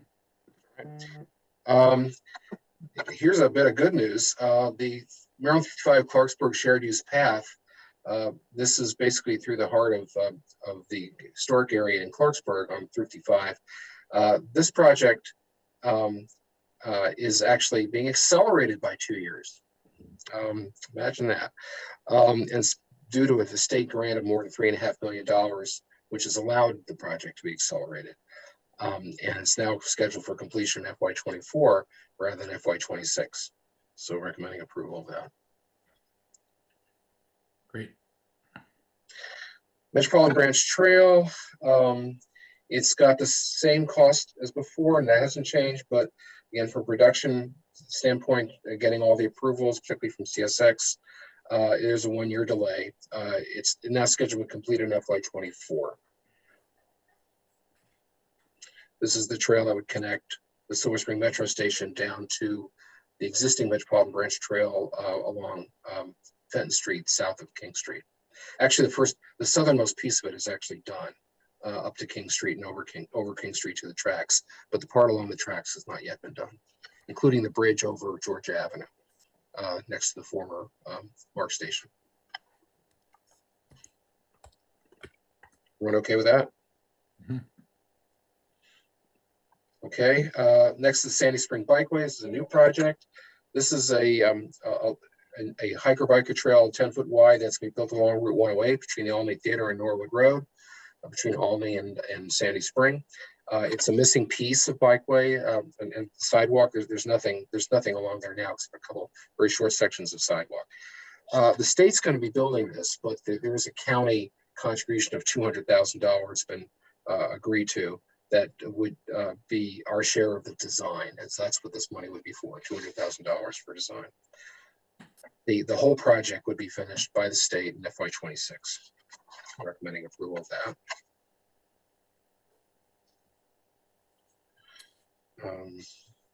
Okay. Next is 7 Locks Bikeway and Safety Improvements. This is one of the projects last year that the council decided it's really needed a whole fresh look. It's been sitting in CIP for well over a decade, not moving forward. It's in three phases. It runs all the way from Montrose Road down to Bradley Boulevard, and only the first piece was ever funded for design and construction, which is Montrose down to Tuckerman, and that was $26 million at the time, 27 million. The whole project is north of 70 million. So DOT is actually studying that now, but the executive is recommending not programming any money for this still, so that effectively it's like a 2-year delay, because the last CIP didn't show any money through FY26. This one doesn't show any money through FY28. Mr. Friedson would like to at least show money in fiscal years 27 and 28 for design, to show the flag basically that the project is eventually going to happen of some magnitude. I'm recommending basically concurring with the executive until that study is done. And when it's done, the council can then revisit the entire schedule. It's very possible, if given how high priority this might be, that it could be programmed even sooner than FY27. And either as an amendment to the CIP next year, or 2 years from now, the next full CIP. So you have 2 recommendations here. You have, well, 3. You have, well, 2. You have the executives, which I'm concurring with Councilor Friedson. You'll see on Circle 16 is recommending showing design money in FY27 and 28. So what are your druthers on this one? Colleagues. Well, I think council staff's trying to give us a way to meet everybody's needs as best we can and see how the study progresses, and then, you know, tackle it then. So seems okay. I agree with that sentiment and appreciate council staff here. Let me again, because most of these items, right, we talk about over the last year or two. Why is this particular project so expensive at $26 million? there's a lot of bikeways and sidewalk work, and it's a long project. I don't have the exact length in front of me, but it's a considerable distance. So there's also some safety improvements along this road. So, and just like some of these other bikeways or sidewalks along roads where the rights of way are not automatically present, there's a lot of right of way to be acquired, a lot of permitting that has to be done, goes through some sensitive areas. It's just expensive. There's a lot of stormwater and wetland related concerns along this corridor. There's 3 or 4 projects that are similar to this that are long bikeways with lots of complicated construction and permitting elements. Yeah. Right.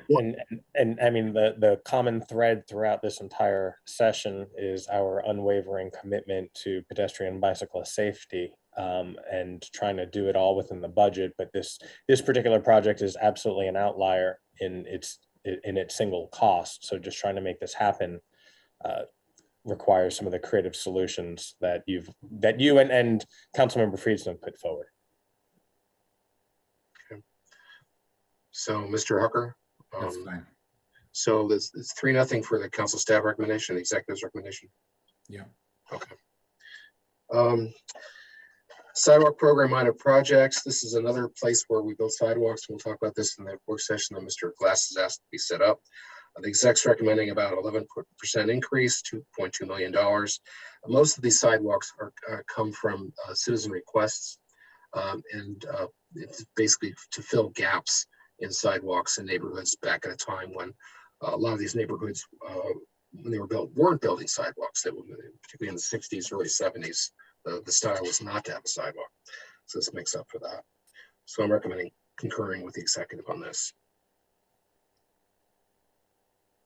Not to slow us down, but I just wanted to mention that this is one of the programs that we are highlighting a lot of our equity lens work on to figure out how to get more availability of this program to communities that aren't as adept at making requests through the formal processes we have, and using some of the other mapping and research work that we have underway to identify places that need sidewalk but may not be making requests to proactively pursue those. So you may see some changes to this program in the very near future and how it's operated.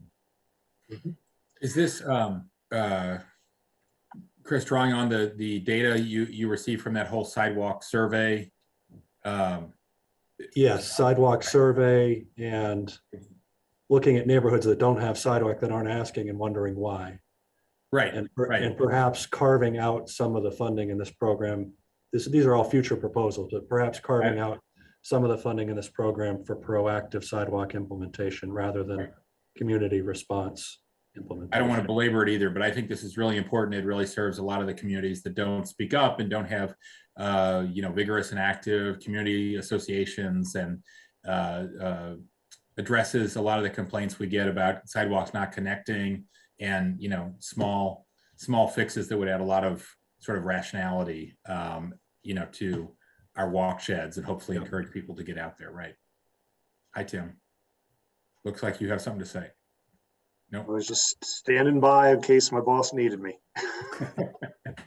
You go to Circle 20, you'll see a list of all the projects. Glad you're here. If you go to Circle 20, you see the list of the projects that are being built this fiscal year under this program, as well as those that are planned for next for FY23 and shortly after. Most of the money in this program, particularly the last 4 years, has not been assigned yet. So what Chris is talking about is certainly there's definitely the possibility to be able to allocate, not even allocate money from this program to the equity emphasis areas more than they have been. Right. The only thing I was going to ask is that enough, Chris, or is it enough for now because you don't know where you would spend additional funds? We may identify the need for additional funding in the future. At this time, this and transportation improvements for schools and pedestrian safety are all things that could address some of the school issues we had talked about earlier. I think there's been a lot of investment in that pedestrian safety program in the decisions you've already made. So I don't think we're requesting more money in this program now, but it is in many ways a limitless opportunity. There's a lot of neighborhoods without sidewalk, and not all of them want it, but you could spend more in this program if it fit within the county's overall priorities, but we think we're managing it effectively with the available funding right now. Certainly. I would just make sure that if we're going to talk about equity emphasis areas, that the appropriation really, reflects that, because there are certainly a lot of neighborhoods here that are, strong self-advocates. Right. Okay. The next project is Tuckerman Lane Sidewalk. We talked about this a little bit last year. Facility planning is now finished on this. It's been in the works of facility planning for a number of years. It's divided into 4 segments, listed there at bottom page 11.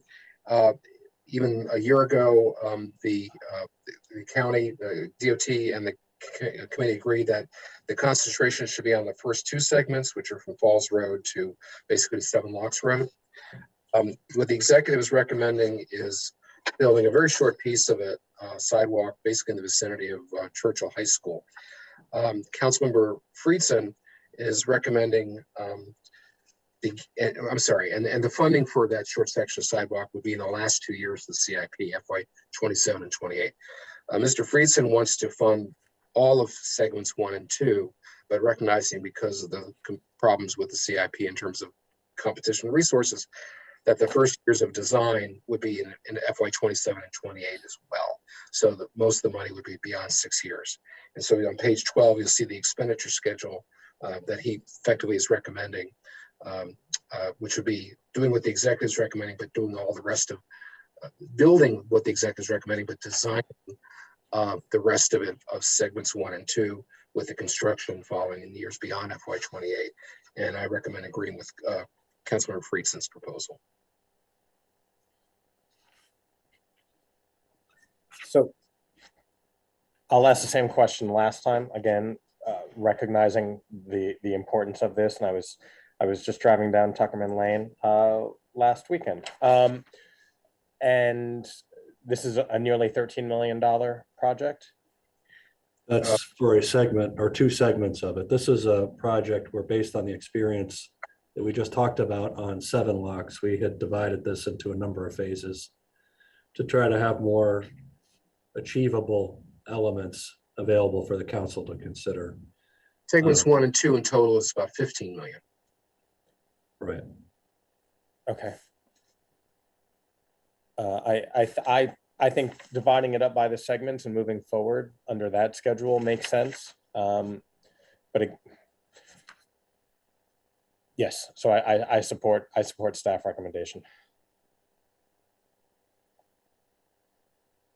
Mr. Reamer, Mr. Hooker? Steph Friedson recommendation? Yes. Yes. All right. Sure. Mr. Hooker? Yes, Okay, thank you. I'm a fan. Okay, the next project is the US29 Pedestrian Bicycle Improvements. It's a new project. This would try to, start building more bikeways and sidewalks within like a mile or a little bit more from the flash stations along US29. There were already some bike ped improvements immediately around the stations when the project was built, but this will go beyond that. The overall cost of this network is huge. It's like $95 million to do this over time. The exec's recommending starting with an investment of $1 million annually in the first 2 years and $2 million annually. I'm sorry, $1 million annually in 25 and 26 and $2 million each in 27 and 28. And begin to make a dent into that need. And I'm recommending concurring with the exec's recommendation. So effectively within the last 4 years of the CIP, it would program 6 million of an ultimate 95 million. Good with me. Mr. Harper, Mr. Glass, and Mr. Reamer, Mr. Glass. Okay. Yes, we're on BRT 29, right? Pedestrian and bicycle improvements. Mm-hmm. Yeah, US29 pedestrian bicycle improvements. Yes. Okay. All right, the next one is the WABA proposal. And just briefly, WABA has proposed building 47 bikeway projects costing an estimated $110 million. And that estimate came from the 2018 bicycle master plan. The projects are in equity emphasis areas, particularly Wheaton CBD, Silver Spring CBD, Langley Park, and White Oak. I asked DOT to look at the 47 projects, and they said that 11 of them are actually already budgeted, or either budgeted or proposed to be budgeted in the executive's recommendations. So there's 36 of them that are left. The other thing is, based on the cost of those 11 projects, the cost estimate of $110 million is very low. It's actually about 85% higher than that. Because first of all, that estimate was made 4 years ago. Secondly, it was not based on any engineering at all. And typically, once you get into the details of a project, you find it costs more. So based on that, Mr. Reamer in the packet had proposed, had made a proposal. I then, I'm not quite sure how to read this. I recommended a less aggressive proposal. Mr. Reamer today has put forward a revision to his own proposal. So maybe I should turn this over to Mr. Reamer first, and then I'll talk about my recommendation, and then y'all can decide what to do. So Mr. Reamer. Thank you. Great. Well, I really want to first thank WABA for their terrific work, Peter Gray and others, trying to get us focused on how to move forward on the Bikeways, master plan. And when we first got that, it was very large, big picture of the whole county. How do we move forward? And I think what they're recommending to us is a strong way to think about it, which is build out in our equity emphasis areas. And a lot of them are much more urbanized. And, you're going to be able to create infrastructure for the workforce, for the Purple Line, walk shed, bike shed. And of course, it's worth remembering that these infrastructure improvements are not really just for people who are biking, but what they really do is they make the whole area safer for all users, for drivers, because drivers are, they have to navigate more, and they won't hopefully hit as many pedestrians or bikers, let alone as many other cars. And of course, people who are walking and biking. It just creates a much more safe environment. So the 4 equity focus areas in what I have recommended, which is obviously it's not the full recommendation that WABA has. WABA would like more, but we're trying to figure out what we can reasonably accomplish here, is to focus in Wheaton and Langley Park, Silver Spring, and White Oak. And we have suggested a way forward with those projects, and we want to front load it a little bit more than what the council staff had recommended. So there's projects in, as I said, Wheaton, Langley Park, and Silver Spring. We got Cherry Hill Road in White Oak, and just generally, this is really critical infrastructure. The exciting thing is, if you add up all of these in the full WABA vision, it's really not that much money. It's the cost of one major road project, for example, typically. And you can get dozens of specific infrastructure projects through this strategy. So it is a very viable way to proceed, and hope my colleagues will support it. And my recommendations, as Mr. Reamer mentioned, is a little less. Again, summary, what Mr. Reamer is recommending is 3 aspects. One, first of all, there are these 6 neighborhood greenways, which only cost $4.7 million, we think. That's based just on this 85% increase over what the bicycle master plan had estimated. It sort of cries out for a better estimate. That's all the numbers we have right now. Secondly, is to do the facility planning, not the construction, but the facility planning of the Cherry Hill Road separated bike lanes, which is about $2.1 million.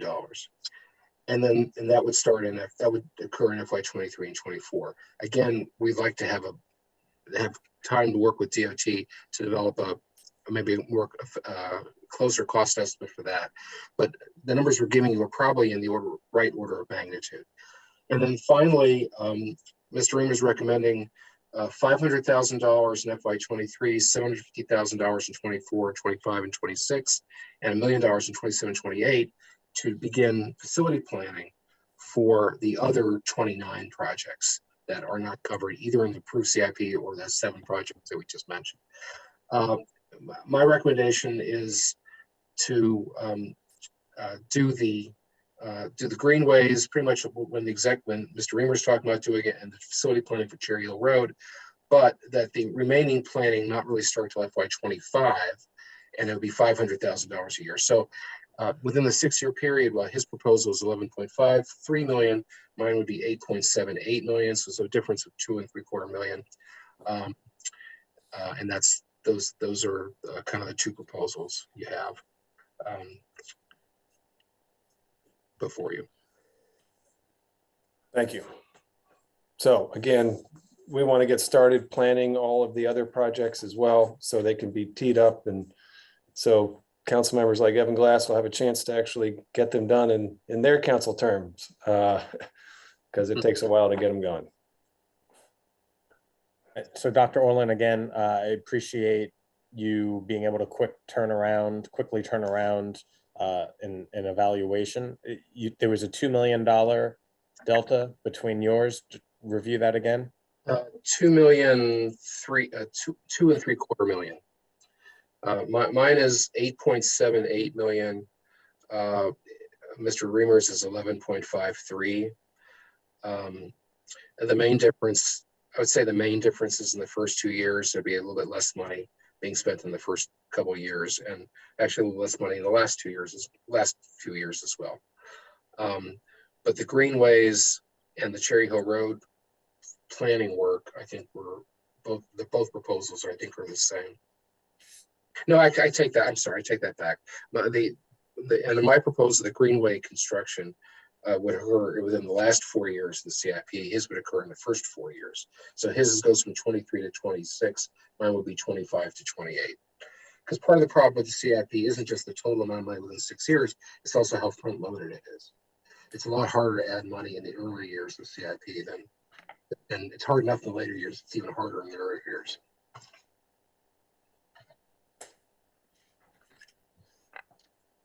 And I think for both proposals, we're going to want to, or either proposal you choose, we're going to want to talk with DOT about maybe getting a better cost estimate for these. I don't think the costs are going to change that much, but I think we'll feel more comfortable with whatever they might come up with and what we've done sort of on the fly here. Well, and so I had thought that the cost difference was the fact that some of these projects have already been included, right? In both cases, we're acknowledging that 11 projects are already funded. So that we're agreeing on that. It's just it really has to do with the rest of the WABA program. What do you do with it? It's trying to front load it and observing again, this is not the whole program. There's lots more that needs to get done with the WABA program. So the faster we get started, the faster you can actually get all the way through that, many, many years ahead of us, or ahead of the county on getting that done. So that was the rationale for trying to front load as much as possible while recognizing we have constraints.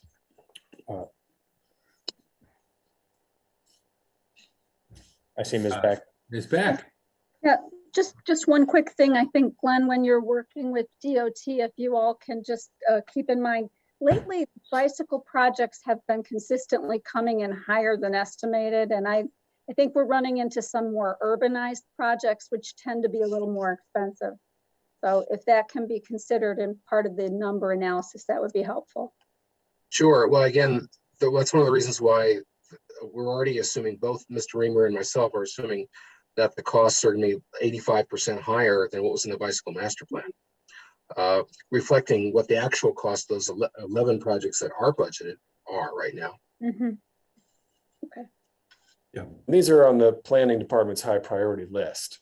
So these are all known to be very high priority projects. If it's helpful to the committee members, we didn't have the opportunity to have this available to us when formulating the executive's budget. He had met with WABA representatives after this and liked the rationale for some of these projects, but obviously it's not possible to reformulate the whole CIP after it's been tabulated and submitted. So I don't think there's a philosophical difference of opinion in the value of these projects. It's just how you balance it out in the end. Well, I'm in favor of moving forward the Raymer and Waba proposal, and then at the end of the day, we can sort through all of this and see what we can do, right? I mean, it is an 11th hour proposal. It's an important proposal. I support the goals, and as Director Conklin just said, yeah, I don't think there should be any disagreement about the worthiness, and I think the most important point is getting it in the plans, right? So getting it in the pipeline, so that in the few years out we can actually start making progress. Okay. Mr. Hucker? Oh, I fully agree. I'm all for letting Councilmember Glass have the greatest number of options in the future to fund and moving all these things forward consistent with the goals we've all voted for. So I'm all for that. Very kind of you, very kind of you, and optimistic of you as well. Well, especially at this stage of the budget process. I'm also for, anyway, I'll shut up.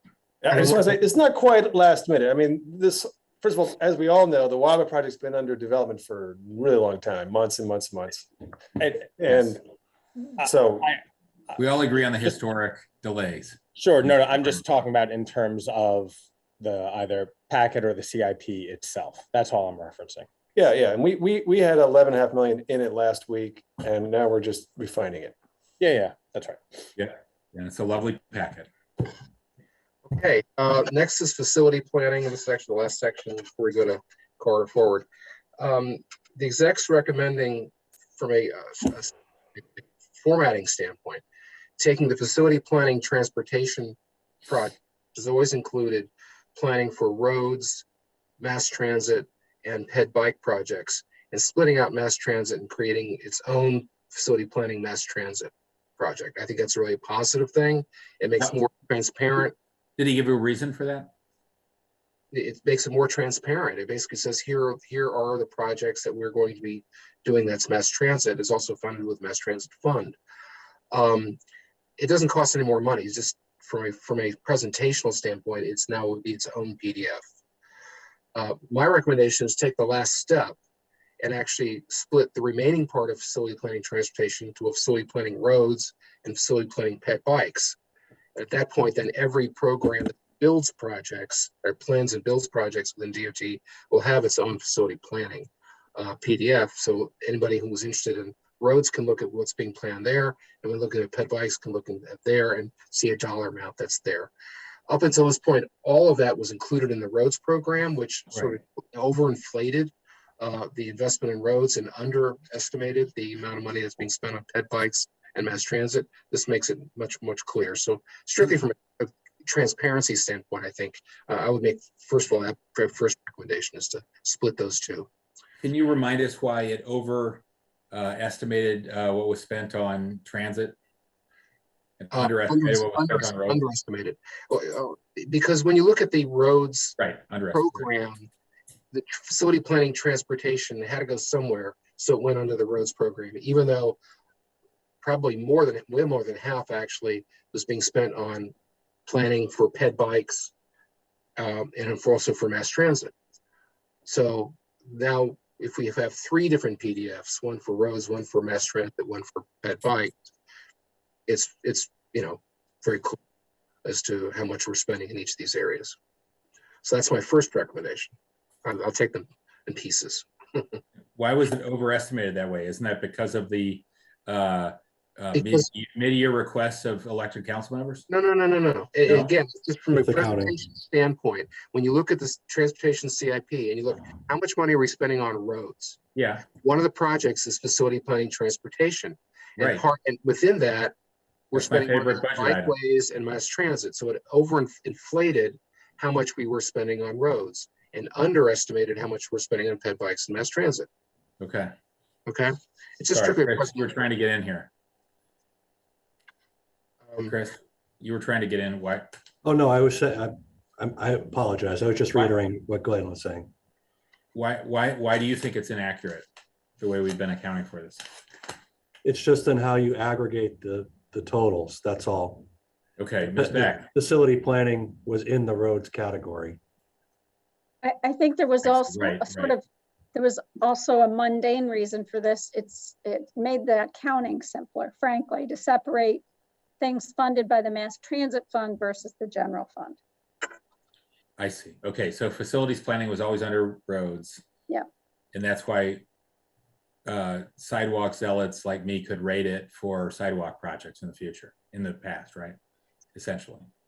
I think at the time the It was like structure was facilities planning established, because it was always kind of an all-purpose answer to where we could get money from. at the time this program was established, facility planning was generally for roads many, Right. many years ago. Right. And that has changed very dramatically in the last 5 years where there's very little road planning. So it doesn't make sense to link it to roads directly anymore. Because we have a greater variety of requests from the community. Yes. Yes. Okay.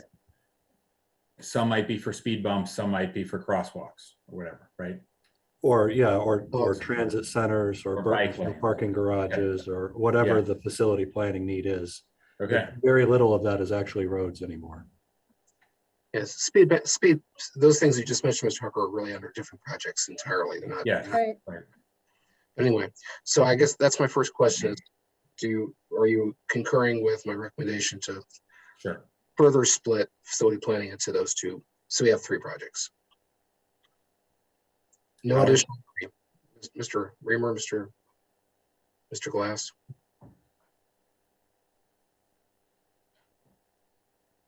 Sorry, I'm just getting my head around this here. Sorry. Again, I'll just repeat it. The facility planning transportation has covered for years, for 30 years, roads, ped bikes, and mass transit. The exec's recommending splitting out the facility planning for mass transit into a separate PDF. I agree with that. I'm recommending splitting out the project even further so that roads and ped bikes have their own. So there'll be 3 facility planning PDFs rather than 2 or 1. 3 is more than 2. That sounds better to me. Same amount of money. But it's 3. And 3 is more than 2. Well, I will say that I think it was Councilmember Reamer's suggestion to split up the BIPAs a number of years ago, and that has been very helpful in this conversation. So I think continuing to divide and conquer all of these issues would be good. Well done. Okay. I'll remember that one too. That's a good one. Okay, and so then we're sensing concurrence on that one. Then I just want to point out there are 3, or actually 4 new studies that are being proposed. All of them are ped bikes, so they all go under the ped bike PDF. Shady Grove Bike Ped Facility Safety Improvements, Great Seneca Shared Use Path from Key West to Darnestown, the Germantown Mark Station Bicycle and Pedestrian Improvements, and the Grosvenor Lane Side Path, Cheshire Drive 55. And the descriptions are all there in the packet. I won't belabor that.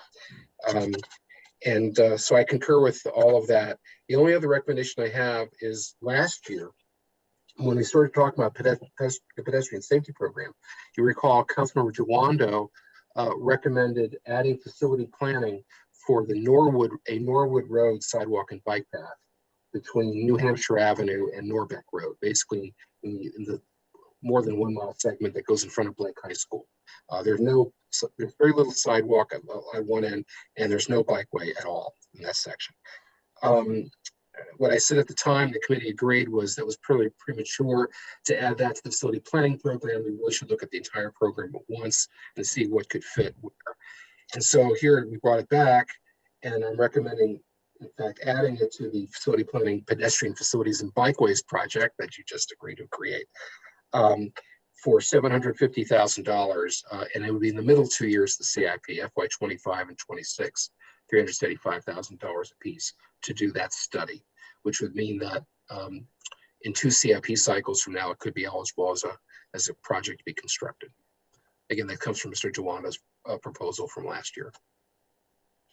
I'm gonna ask, if you don't mind, Chair, I'd ask Tim Couples to speak about this just a little bit. We could certainly proceed that way and pursue it through facility planning, but we also think we might be able to do something a little bit quicker and more cost effective on this particular request. So Tim, did you want to kind of give a little bit of sense of those two alternatives?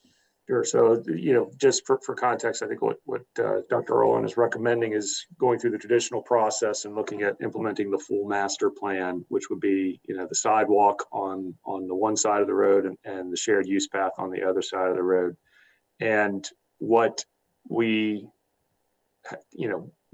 with our transportation feasibility studies proposal, the key question is there's some wetlands there, and is it feasible? What can we get permitted? And so what we, intend to do with that program would be answer that question. What could we build quickly, and what would it cost? And so using $50,000 to $100,000 worth of the transportation feasibility study in that first year to answer that question, and then come back with okay, this is what it would take to get the job done, and do we want to make that investment? Can I ask a follow-up? First of all, I should mention, I didn't have a chance to say it.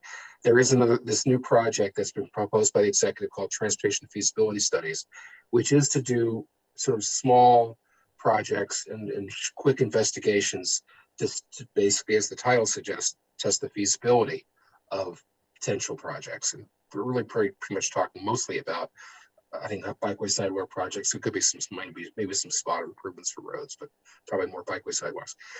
I'm not quite sure how the Norwood Road situation is that much different than other bikeways that are in facility planning. And so I guess my recommendation would still be to put the money in facility planning for FY25 and 26. If DOT can do the work, see whether it's feasible in 23 as part of this new transportation feasibility studies, and we find out that, say, it's not feasible, then come back in the next CIP and just take that $750,000 out. It wouldn't be appropriated until 2 years from now anyway. I suspect, though, that there probably is a good bit of that project which is buildable, and so it essentially puts a marker down that we would want to go forward with a project there. And again, this was something that Mr. Joel had advocated.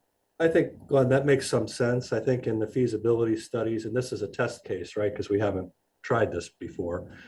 We could identify what could be built, and we could quantify that and come up with a proposal and say, does this meet the need in this area? If it does, we could move forward with building that project. If it doesn't, then we can go into the approach with facility planning and say, what's really required to build the broader vision for this corridor?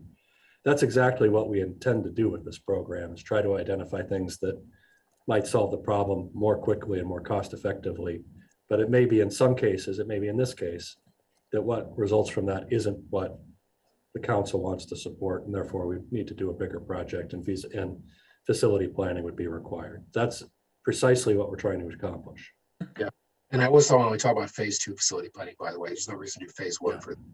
But so the question for the committee is: do you want to put the $750,000, $375,000 each in 25 and 26 under facility planning sped bikes, or not? And if you don't, this initial feasibility work would be done under the executive's transportation feasibility studies project, and they may have to come back to put it in anyway for facility planning.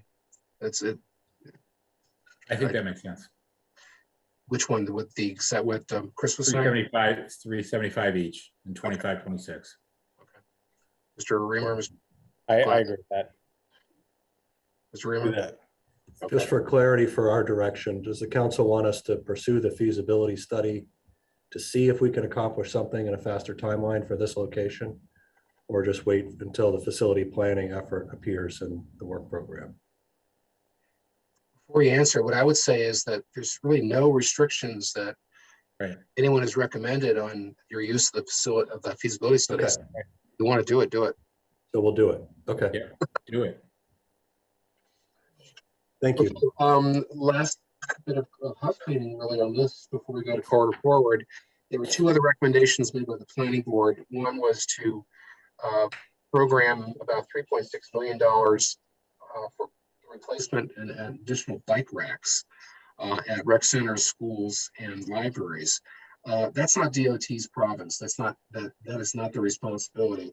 And so I've asked the analysts in those areas to bring to their respective committees this request, and you may have already taken up one or more of these in either an ed committee or Fed or HHS for those three. But that's really where it needs to come up. It wouldn't be part of DOT's capital program because it's on the site of rec centers or libraries or schools. It's not off site.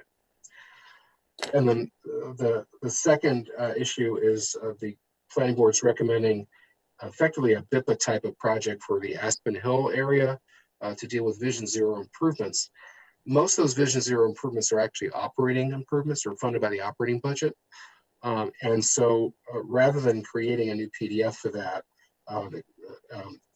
it would either paid for, these improvements either paid for out of the operating budget or out of as a sub project with some of the general capital projects like traffic calming or traffic signals, or even the pedestrian safety program. So the DOT has indicated that they will look at that study again. They've looked at once before and see what they can fit in to those programs again, but they're looking at rather than single out Aspen Hill for sort of special treatment, recognize that those improvements are being recommended and try to fit them into the priority system for the entire county. So the extent that one of those things in Aspen Hill might rise to a higher level than most of the others in the county, then they would go forward with it. But I'm not recommending that there be a separate PDF for the Aspen Hill area for these kinds of improvements.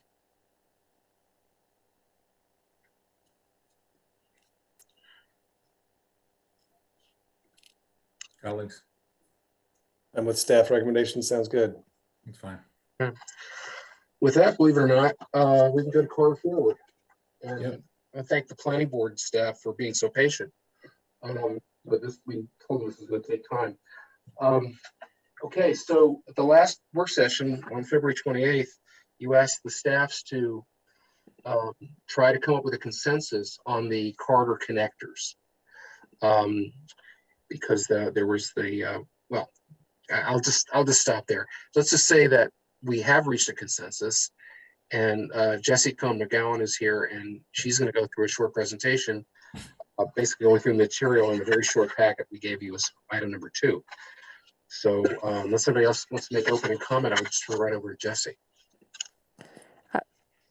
And this is Carrie Sanders. I just wanted to briefly mention that I think we had a really good discussion, and I wanted to thank Chris Conklin and Glenn for that. I think we were able to respond to many of the council members' feedback from the last session. I did also want to highlight that one of the things that we heard from the council in our last meeting is that we really needed to make sure the corridor connectors aligned with the Great Seneca Transit Network. I believe that we have done that, and I also wanted to emphasize too that we, through our discussions, are now connecting to Crown and many locations in Gaithersburg, which I think was also a concern we heard in the last session. So I believe we're addressing that well. And lastly, I do think it was a question in the last session whether the corridor connectors have dedicated bus lanes. The answer is yes. The entire network has dedicated bus lanes. So that's something too that I wanted to kind of highlight and bring to everyone's attention as we go through the presentation. Lastly, I think, one of the things that we heard was we needed to make sure that the network, the long-term transit network had a vision that included MARC. And we have made some adjustments to the plan that I do believe that are highlighted in Circle 3 in your packet that really show that and sort of show how we're factoring in MARC to our long-term transit vision. So with that, I will actually turn it over to Jessie to kind of go through this in more detail. Great, thank you, Carrie and Glenn, for the introduction. My name is Jessie Cohn-McGowan in Countywide Planning and Policy Division at the Planning Department. So to just reiterate, I think some of what we heard in that brief introduction, the T&E committee directed the planning board, MCDOT, and council staff to find consensus on the alignment for the corridor connectors, as well as to reevaluate the prioritization of options for the long term. vision.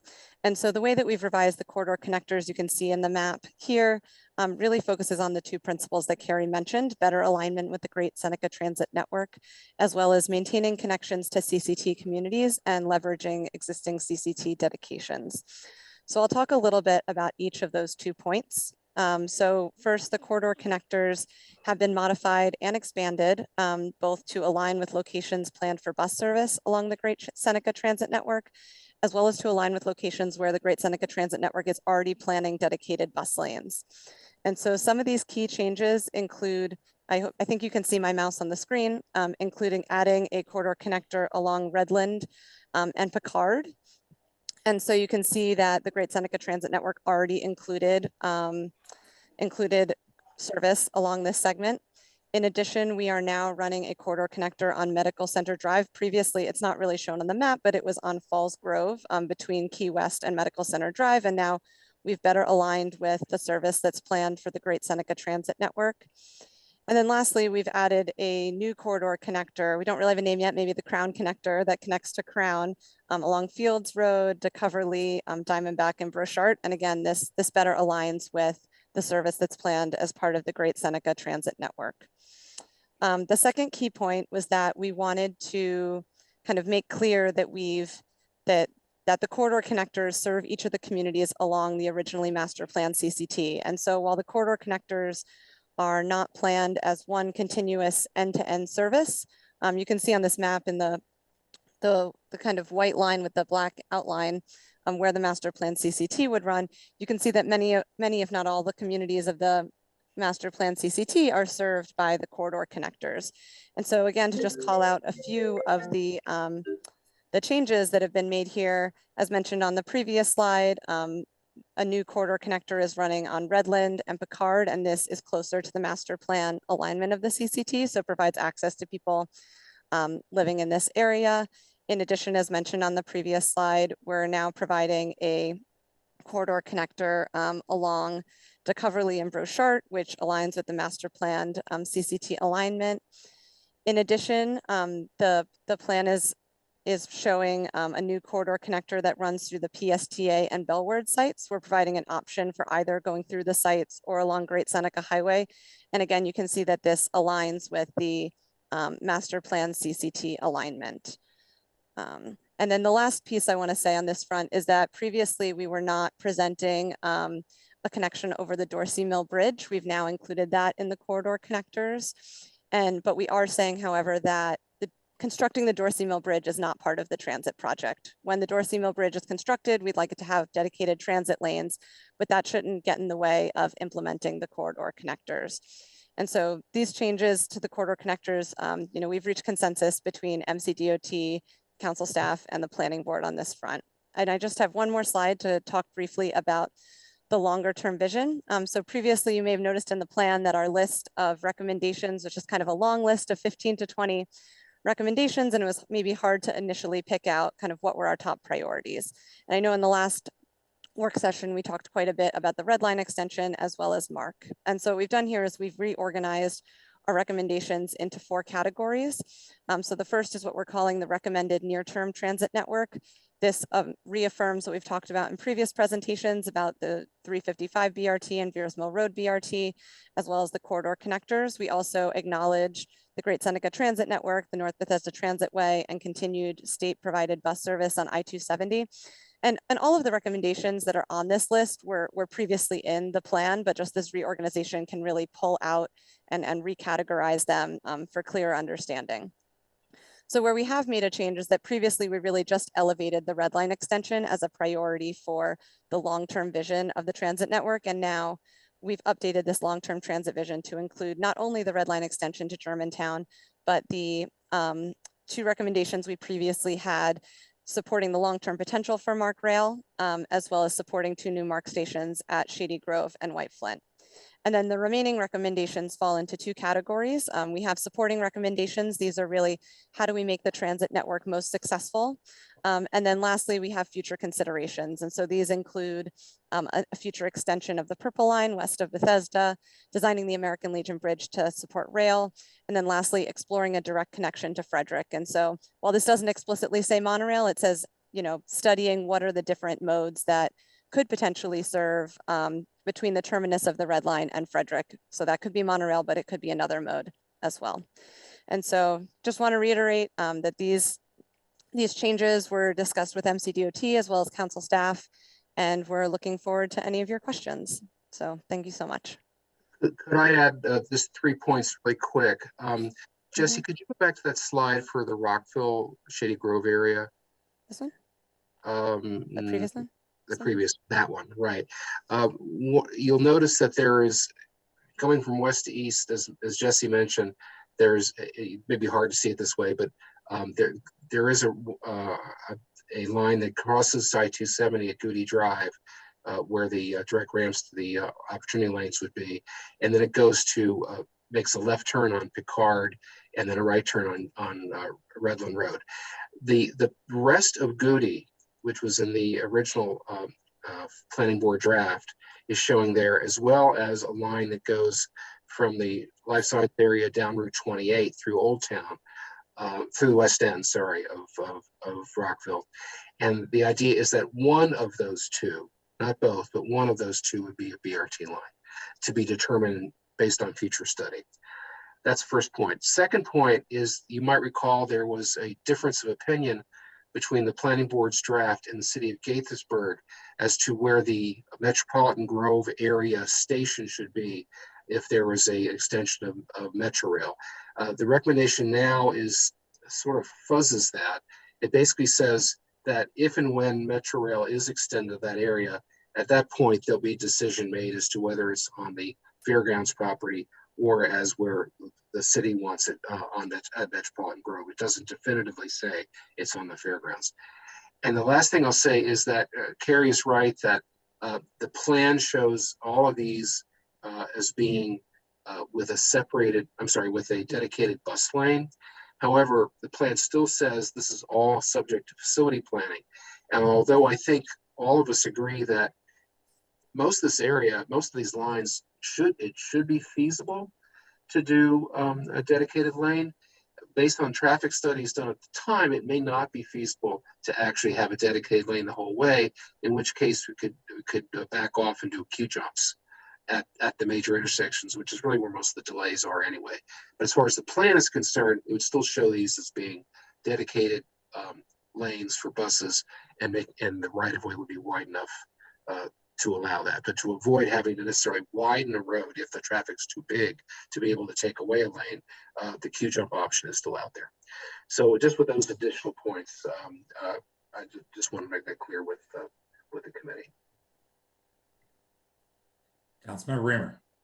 Thanks. Could you go back to that chart, please, that shows all the projects listed? And then, okay, so a couple things. One, item Q, what the Secretary of Transportation, the former secretary, said was that they are doing that the American Legion Bridge would be rebuilt to support rail. Future considerations, once this thing gets done once, it's not going to get done again, for a really, really long time.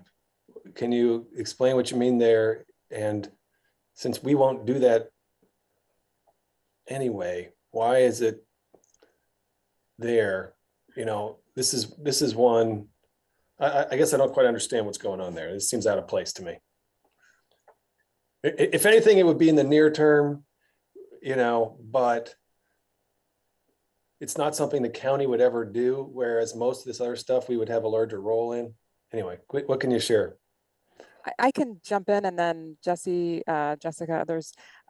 This is Carrie Sanders. So I believe, this is one of those projects, and we have a couple in here, Mr. Reamer, that essentially could be done by others. So for example, explore a direct connection to Frederick. Yeah. That could be potentially done by others as well, or even the recommendation E under the near term, continued bus service on I-270, that could be done by the state as well. So we do have a number of projects that are more regionally based that we wanted to touch on.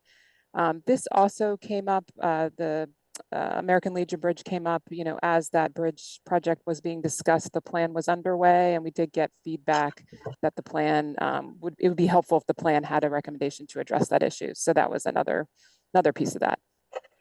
So in other words, you got feedback that it's good that we say that it should happen. That we be definitive, and that, you know, we take a position as the county. Why wouldn't it be a supporting recommendation then? Because what are those supporting recommendations to? Yeah, I think we would be open to that. I don't know that we would have an issue with moving it to that area. Yeah.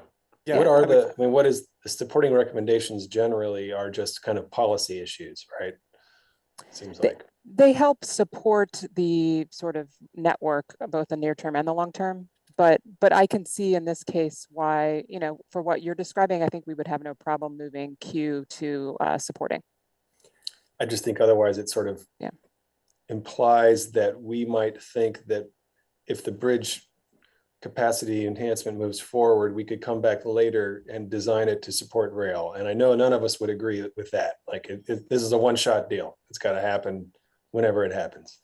The only downside is that by moving Q up to supporting recommendations, then the purple line will no longer be P. Will no longer be what? It'll be P for purple line, it'll be Q for purple line. That's fine. I'm just making it. No one. It wouldn't. Oh, you're right. Oh, Okay. Dear. It's a joke. It's late in the afternoon. I'm just trying to make it. Well, why don't we just have two P's? Well, all joking aside, for the record, Jason Sartori, Countywide Planning Policy. I just wanted to also note that what the recommendation currently shows and what it says as the county action for this is to advocate for an American Legion Bridge design that can structurally accommodate the rail transit needs of the future. Clearly, I think as you're saying, and I think what we're hearing here is that's something that we should be doing at all times whenever we feel we have that opportunity. So it certainly is not something that has to be a future consideration far down the road. We should be thinking about it all the time. So, got it. And I mean, what about the direct transit connection to Frederick? Can that be in the recommended long-term transit vision? It seems like that would be, I mean, the Purple Line extension is also a recommended long-term transit vision here. So when you say future considerations, you mean things that we have to study additionally? We do. I mean, we do think that the Purple Line extension needs more study. We were able to do a look at it through this plan, but we really feel that that needs its own study. To give you an example, the Prince George's County is also looking at the extension of the Purple Line, and they're looking at that through their transportation plan, and they're doing some more detailed work on that. So we would say that that needs to be looked at in more detail before putting it in our network at this time. And in response to your question, Mr. Reamer, about the extension to Frederick, it's the same thing. It needs a closer look. It also is something that's, from our initial analysis, shows is of more benefit to Frederick County than Montgomery County. So it probably needs to be really carefully looked at before putting into our long-term transit vision. Just a minor suggestion, maybe for a couple of changes, maybe we could say explore a direct transit way connection, because the state provided bus service could provide a direct transit connection, but you're wanting to basically talk about whether it's light rail or monorail. And the connection would be to Frederick City, because Mark does go to Frederick County, but it goes to Frederick City too, but it's not very direct. So I just suggest we say, I think you mean say Frederick City there. Is that, am I wrong? I don't think we would have a problem with those edits. Okay. Then what happened? I mean, we don't mention it here, but the idea of the dedicated bus ramps in any 270 bridge project is sort of not. I think that's included in E. Okay. It's part of again, it doesn't even have to be part of a master plan, because it's going to happen one way or the other anyway, unless, as Mr. Hucker was suggesting earlier, that maybe there's a change in at the governor's level where the project just doesn't go anywhere. If I could just jump in real quick. I don't know, Mr. Reamer, are you done? I'm done. Thanks for the moment. Yeah. Yeah. So I was honing in on Q as well, and for a different reason though. But for purpose of this conversation, just setting the record that the proposed redesign of the American Legion Bridge does not support rail. Is that correct? It does. I It didn't. absolutely it did. does. It's being built. That is in the specs, and it is in the resolution that absolutely. We can. Can can ask someone else weigh in? MCDOT to get some. There's disagreement between the council members. We need a judge here. Well, why don't we ask MCDOT? Any brave participant want to correct the record? I don't know the answer to that directly. I think we'll have to look at the state's information, and we can do that and get you an answer, but I don't know which is true. Let's do that. Okay. So it's a draw for now. Mark Corman asked Greg Slater that question at COG that day. I guess you weren't there that day. Glenn Orland was there. And he said it will be designed to support rail. It's not a width, it is for a column. It's to support the weight. It could be cantilevered, but the structure will be built to allow that to be laid on top or built on the side in the future. Well, as this conversation shows, I think that might be why planning called those future considerations. Right. I actually don't have any problems with P, Q, or R, being where they are, and maybe instead of calling them future considerations, what they actually are external considerations, right? They're out of our control. And that might have been the original intent in listing them where they are. I would say, sorry to interrupt you, but we do want to study the Purple Line to Virginia, and we might want to kick that off ourselves. Well, I don't think anyone would disagree with that, but we can't study the Purple Line going to Virginia without Virginia participating. Thus, it's external. It's out of our control. It has to arrive somewhere.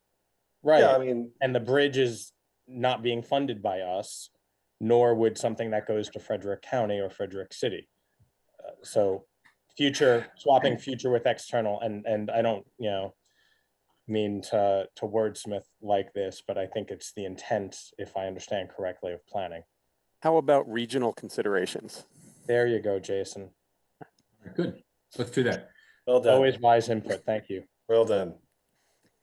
Earn your paycheck today, Jason. Finally. Well, I've been waiting years. No, so you're not wrong. You're not wrong at all. I agree with Councilmember Glass on the likelihood, and I was there at the ribbon cutting of the Wilson Bridge, which was designed for rail 10 years ago, I think 11. And Dr. Orland, is there rail on the Wilson Bridge? No. There's not. I'll jump ahead. Okay, future, I would just propose moving direct transit connection to Frederick from future consideration to long-term transit vision, because whether it's the red line, the monorail, whatever, we don't have to decide today. I bet we're all in agreement that, that would qualify the project for state money. And there are lots of elected and unelected advocates in Frederick that would love to see that. So I'm not sure why we wouldn't make that a long-term transit vision, not just a future consideration. Well, we were just talking about having regional considerations, and it would be able to remain there along with the Purple Line, which could also be monorail to Virginia.